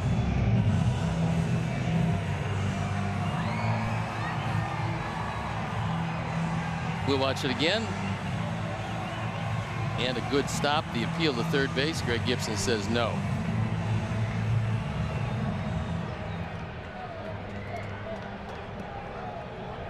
Two and two. Trying to keep this game close. Minaya gets a towering skyward ball on the infield. Tim backing up, makes the catch, hitting over. 2 walks, no harm done. To the 8th we go.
And Harry Chappis at an optimistic 5'7", 150 pounds, and Freddie Patek, 5'5", 148. There you see the games played. Batting average. 1 home run for Harry Chappis. 1,340 hits for Freddie Patek. And having faced Freddie Patek, you couldn't get the high strike. We got a new pitcher in the game. It's Brad Keller on for the 11th time. We've seen him in this series. He threw it pretty well. He's 0-1. His ERA, touch over 3. There you look at the rest of the numbers. Former Rule 5 pick. of Cincinnati, and then he was traded to the Royals for second baseman future considerations. Remember him. And by the way, just in case you notice, Yeah. shop in store or online at mybobs.com to dare to compare.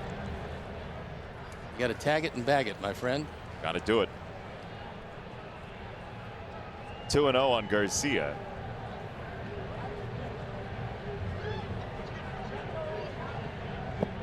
That's a good start. 3 balls, no strikes. Eric Skoglund, 7 innings, 1 run.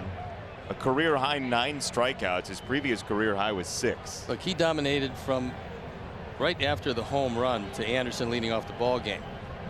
But that being said, there's 6 outs to go. It's only a 4-1 game. Sox are still in this, and now they get to the bullpen. They couldn't do anything at all with Skoglund. Maybe better things await with Keller. 3-2 on Garcia. Brad Keller, drafted out of high school. He was an 8th round pick out of Flowery Branch High in Georgia. And a pretty high draft pick considering he was committed to go play at Presbyterian College in Clinton, South Carolina, one of the smallest Division I schools out there. High chopper. Escobar has no chance. Gravity needed to be much stronger for that not to be a hit. A leadoff single.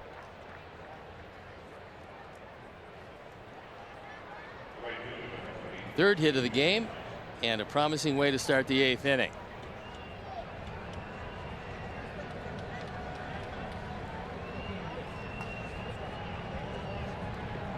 If Leury Garcia had his own sitcom, that would be the freeze that they do at the end of the opening credits. That motion he just did with the AOK sign. That and Darrell Boston behind him, a good head taller than he is. True. Darrell is a big man. He is. Trace Thompson takes ball 1. Just in case you were going to have a sitcom starring Leury Garcia, it's like Mary Tyler Moore throwing the hat. Leury and the Man comes to mind. 1-0 to Trace. Foul back. Got a good pitch to hit there and just got under it.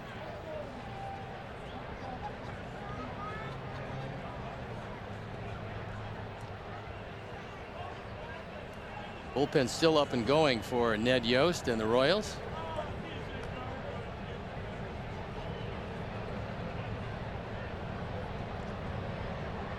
One. Leury's off. Throw to second is late.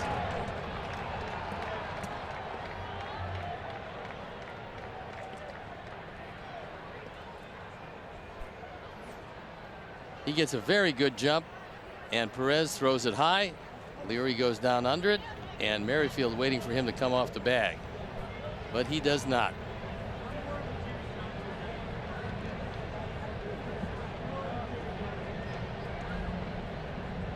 Everything upstairs to Trace. 1-2. Breaking ball, strike 3 on the corner. 1 down.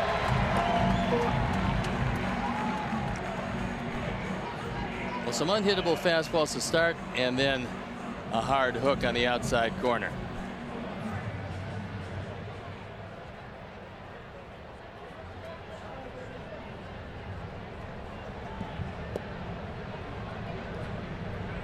You'd like to get to ambush Keller here because, again, Herrera, the closer, has been special this season. Virtually unhittable this season. Into left, and Omar has a hit. Garcia stops, tying run coming to the plate. Adam Engel scheduled. Omar with a couple of hits in this second game start. And now Adam's going to come back. Now things getting a lot more interesting. And Omar serves it off the end of the bat, dumps it in front of Gordon, and wisely Nick Capper decides 3 runs down, don't get adventuresome. He holds up Leury with runners at the corners, and Nicky Delmonico has grabbed a bat for the Sox. now the question is, because you have a left-hander up, in the first game Ned Yost decided that he was not going to allow Trace Thompson to be announced, and so Thompson was not announced, and Daniel Pelka got to hit, and it turned into a 3-run homer. That was kind of surprising because you expect the guy to be announced and then you take down the hitter. It didn't happen. And that bounced off of Perez, and he is hurt. He's a big catcher, and big catchers do get hit a lot more than smaller catchers. Looks like he's going to be okay, but not without some pain.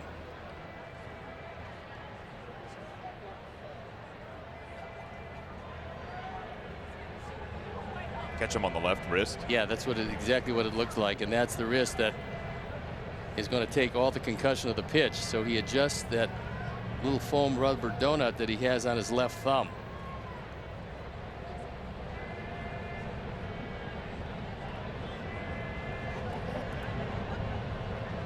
Oh, 0-1.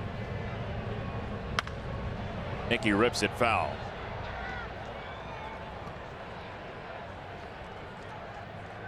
So you'd imagine Garcia would go into center, and then Nicky would come in to left for the Sox defensively.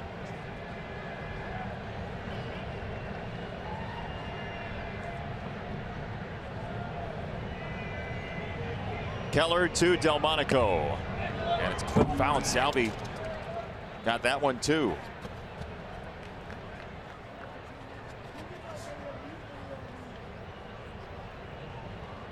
Tying run at the plate in the person of Nicky Delmonico, who does have a home run this year.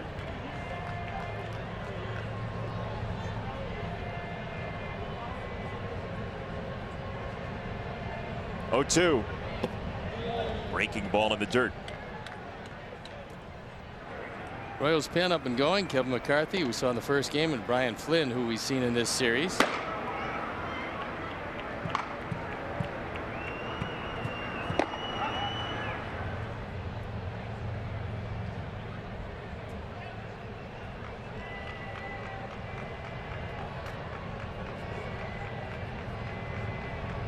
One and 2.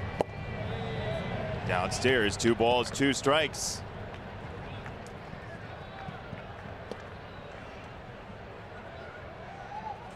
Royals do have 3 lefties in the bullpen. It's a little surprising that Flynn, who was up, wouldn't be in for this at bat, wouldn't you say? Well, I would think that he's playing with danger, but he knows his personnel better than we do. 2-2. Little bit low, 3-2. That is a ruthless take by Nicky Delmonico. Fastball is down, and although Salvi tries to bring it up, Vic Carapazza would have none of it. Right side, through, base hit. Pinch hit, RBI, Nicky Delmonico, 4-2. Here come the Sox. Well, Ned gambled and lost. He didn't bring in the left-hander. And Nicky Delmonico comes through, drives home a run. He gets a fastball a little bit higher than the last one and takes it through the right side. So things getting awfully interesting as the go-ahead run in the person of Tim Anderson is hitting.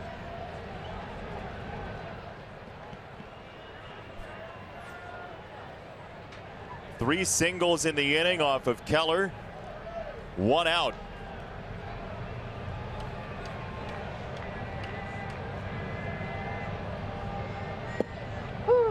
Strike called. Oh, Keller moved his hand as if to say, why didn't I get it against the last guy? Not the way to make friends and influence people, but we'll see how this plays out.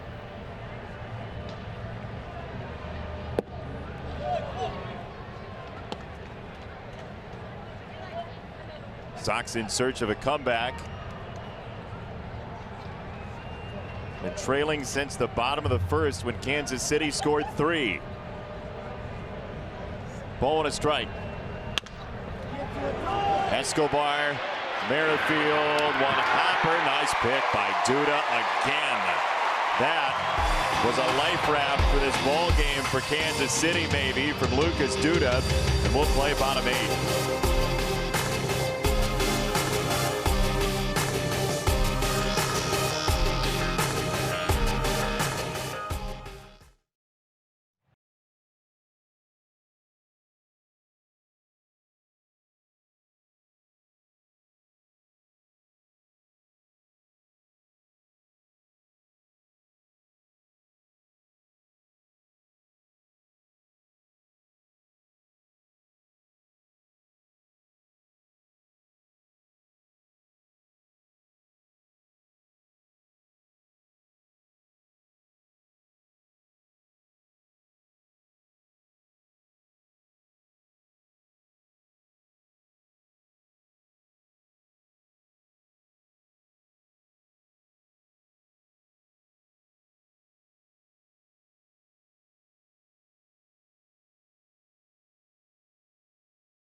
1. 28 innings, has 11 hits, 34 strikeouts, 5 walks. Any doubt that he is still as good as he ever was? Put to bed by those gaudy stats. Toyota, let's go places. Got some defensive changes as Garcia shifts to center. Nicky Delmonico, the author of that pinch hit and run batted in, stays in the game in left.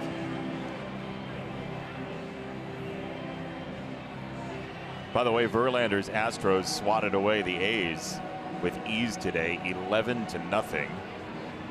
Lance McCullers Jr. goes to a 3.71 ERA. He was the weak link in the rotation when they got to our place, which is pretty unbelievable amazing. to say. If he's number 5 with his stuff, shows you how good that rotation is.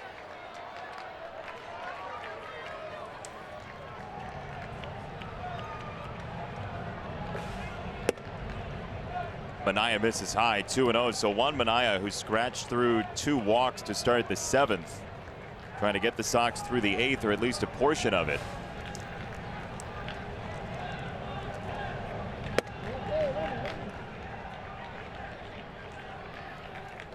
And there's a sight you don't like to see. Kelvin Herrera loosening up.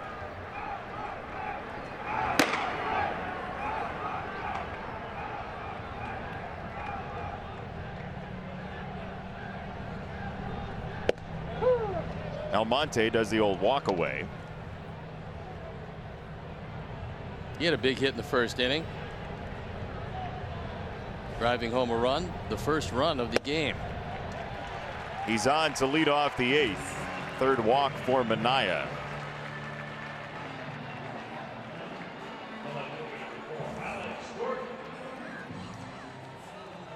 Time now for our Xfinity high-speed replay, powered by none other than Xfinity. This drives home a pair, the first 2 runs driven in this year by Alex Gordon, and it makes it at the time a 3-1 game, a lead they have not relinquished.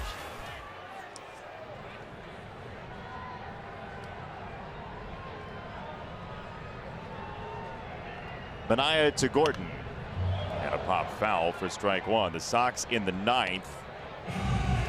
Sanchez, Abreu, and Davidson. So that looks pretty good in a 2-run game if you can keep it there. Except for the guy you're facing, I would say yes. But Herrera has been something special this year. Quietly, as good as there is in baseball and better than most.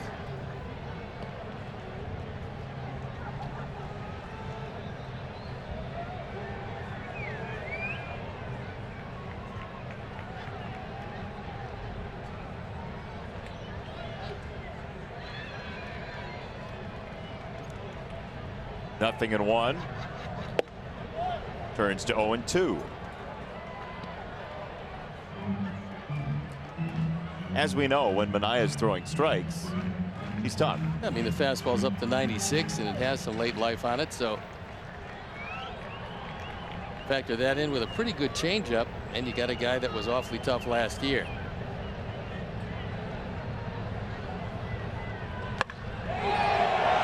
To right field. Thompson back at the warning track and the wall, and it's off the fence. Jerschley waves around Almonte. Throw to the plate is not in time, and the Royals recoup the run they lost at the top of the inning. Alex Gordon. That was one of the few that Trace has misjudged, because he could have had that ball. He just turned the wrong way, and he could never pick it up. I'm not sure if he thought it was going out of the ballpark, but the wind is blowing in from right field. And we'll watch it again. This ball is going to stay in the park. And Trace Thompson just does not track it at all. Right here, he turns the wrong way, and then he turns back, and that ball actually hits the bottom of the wall to his right. He's a very good outfielder, always has been, but that time he just didn't see the flight of the baseball that well. So Kansas City expands the lead. Gordon's knocked in 3. And a strike to Chesler Cuthbert.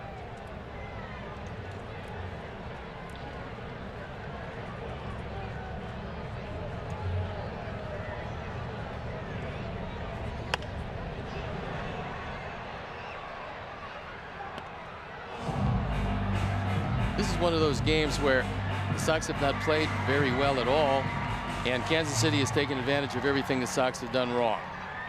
It hasn't been in evidence the first 3 games in the series. It is in evidence here in the second game. And still a chance to come back, but a very tough man stands in between that and a rally in the 9th.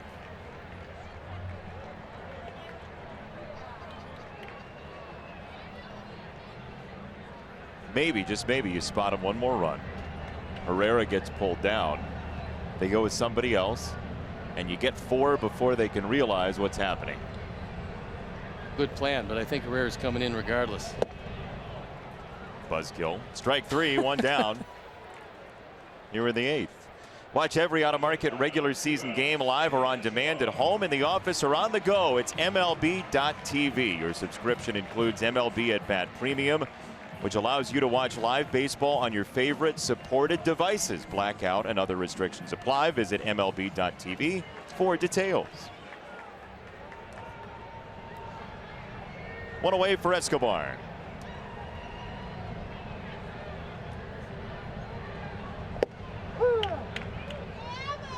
Well, look, the Sox not only need to conserve the bullpen for today with the doubleheader, and they had the extra innings yesterday, but tomorrow's starter still to be announced, because that's going to be essentially a bullpen day for the Sox, it seems. You would think probably be Hector Santiago at this point, but you don't know.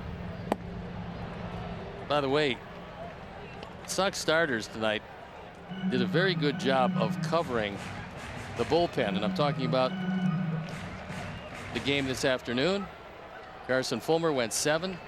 Chris Beck picked up 2. Covey went 6. Minaya most likely is going to pick up 2. And the bullpen will be saved heading into tomorrow. Escobar expands the strike zone. 2 down.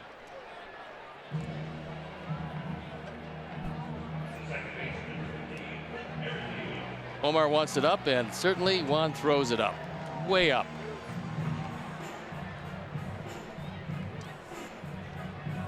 So here's Whit Merrifield. Again, the Sox have Yolmer, Jose, and Matt in the 9th.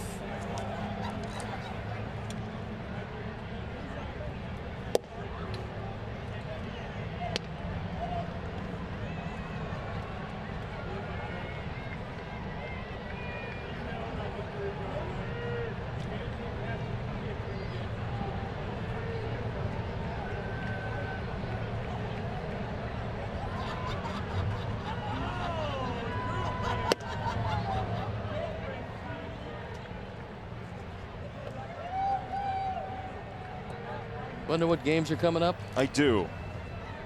Well, ask and ye shall receive. I didn't even ask. You asked me. Well, I'm feeling a Ram upcoming schedule. That's why I asked you. Figured I'd give you the opportunity because it's coming up anyway. 2-0. High. Speaking of the Ram upcoming schedule, here it is. Kansas City for the finale of a 5-game series tomorrow, and then the off day, and it's on to St. Louis for Tuesday night and Wednesday day before heading home. Guts, glory, Ram.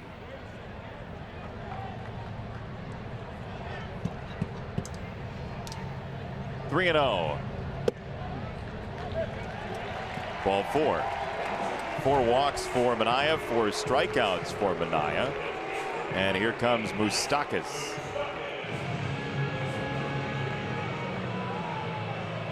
Super Joe off his perch.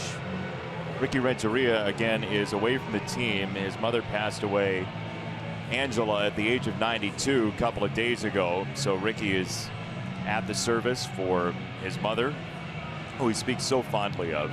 And our thoughts are with the Sox skipper. Know everybody in the clubhouse is thinking of him as well. Well, Vic Carapazza went out there when Omar was looking in the dugout. He was looking in the dugout, and Vic might have thought that he was calling out McEwing because something was wrong with Juan. That wasn't the case. What he was doing was asking about just exactly what he wants to do in this situation. If he's thinking about making a move, it's first and second. There are 2 outs in the inning. So he just wanted to get everybody together to talk about the situation. Moustakis takes inside, nearly got hit.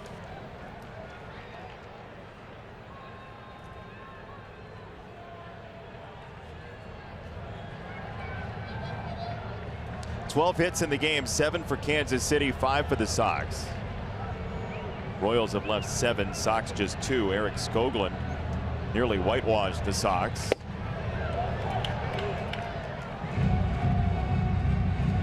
Moustakis hasn't seen a strike since the 4th inning. He walked on 4 in the 7th, and now 2-0 here in the 8th.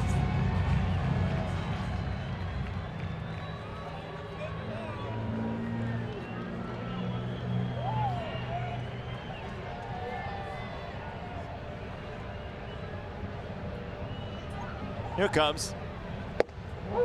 Down the chute or thereabouts.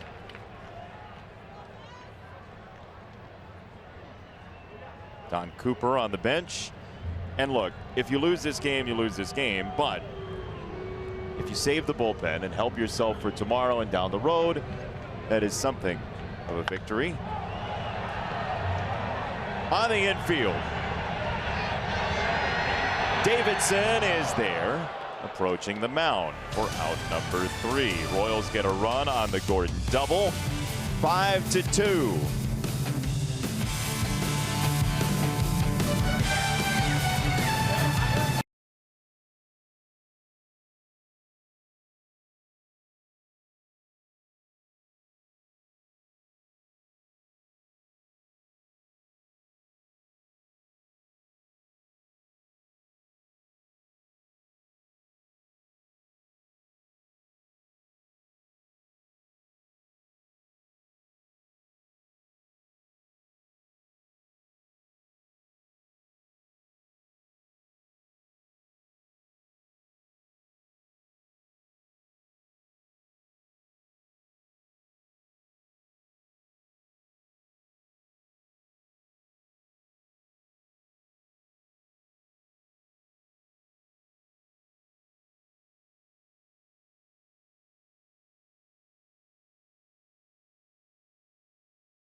Sox win, you get 50% off your entire online order of regular menu priced items only at papajohns.com when you use promo code SOXWIN. Valid at participating Papa John's locations. Better ingredients, better pizza, Papa John's. One man you really don't want to see when you come to Kansas City or when you play the Royals is the man you're looking at. The reason is he comes in to save a game. He's been successful, 404, because his team hasn't won much, but he's given up nothing. Batting average against at 133, no walks, 10 strikeouts, a whip of .46. That's as close to unhittable as you'll find, but everybody can have a bad day. Did you say a bad day? Well, look, it's been a very long, arduous doubleheader, a split in between. There was 3 hours in between. It's great to get a good nap before you go home to go to sleep. The old 9th inning nap. 2 strikes on Sanchez. Herrera has been wonderful this year. Some would say otherworldly, but he's as good as it gets in baseball right now. And that's a changeup that's unhittable to go with that fastball. 1 down.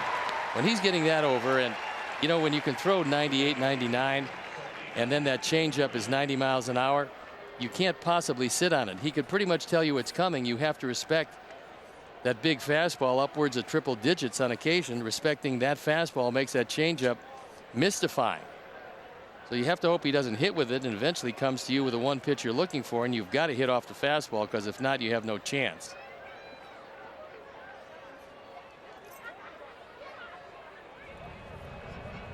Career .280 ERA for Herrera. And the only question to him, because he was a great setup man, the only question was outs 25, 6, and 7. Would he be able to consistently get it? Because it's pretty easy when you set up and you're looking at Wade Davis, and before that you're looking at Greg Holland. They were both lockdown closers, and Herrera was a setup man for both. He was a 7th inning man when they had both of them in the bullpen at the same time. And this Royal team takes guys who are starting high draft picks like Luke Hochhaver before he got hurt, puts them in the bullpen, and then they made their 7th, 8th, and 9th inning relief corps, and they were unhittable. So for Ned Yost, it was a 6-inning game. If he got the lead after 6, it was see you later, we'll see you tomorrow, you lose. Jose drills it right center field. Almonte back at the wall. It's off the fence. On 2-0, Abreu coasts into second base with a 1-out double.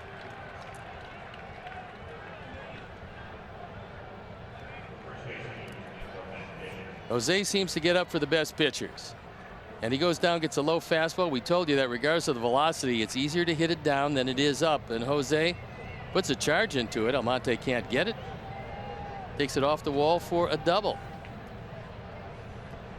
And now Perez goes out there because they're using a different set of signs with a man at second base. So he wants to change it up, and he wants to make sure there's no miscommunication.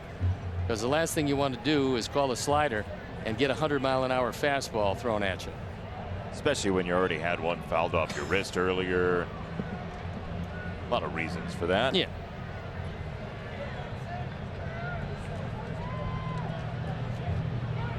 Davidson takes a strike.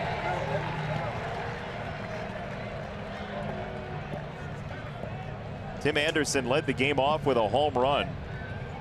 And that was the last Sox hit until a leadoff single from Narvaez in the 6th. Matt breaks his bat. Cuthbert breaks his heart. 2 down.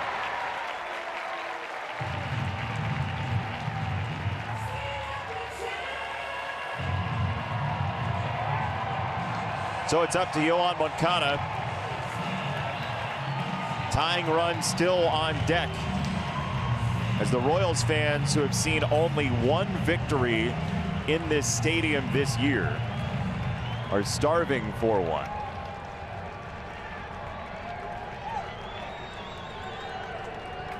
Well, this will be an interesting confrontation because Yoan can turn around a fastball also.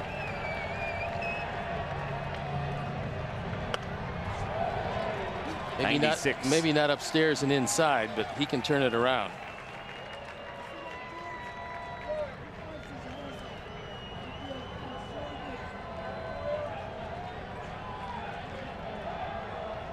Yoan's mentor at second base, Jose Abreu.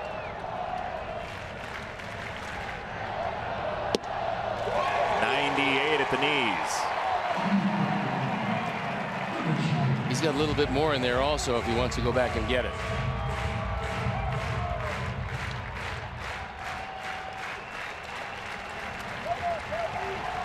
Herrera on 0-2. Yoan lays off. 1 ball, 2 strikes. That's a 90-mile-an-hour changeup that if it's in the zone, it's going to be tough to lay off.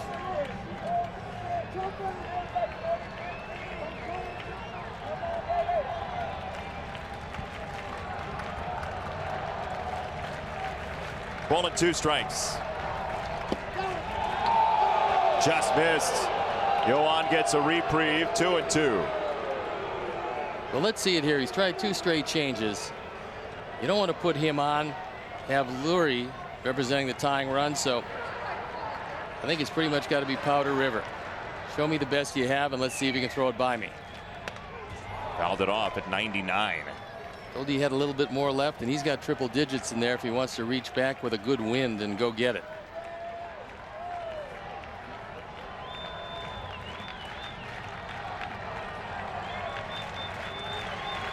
Two and 2 on Moncada. Changeup does him in. Kansas City gets the victory behind a controlling performance from Eric Skoglund.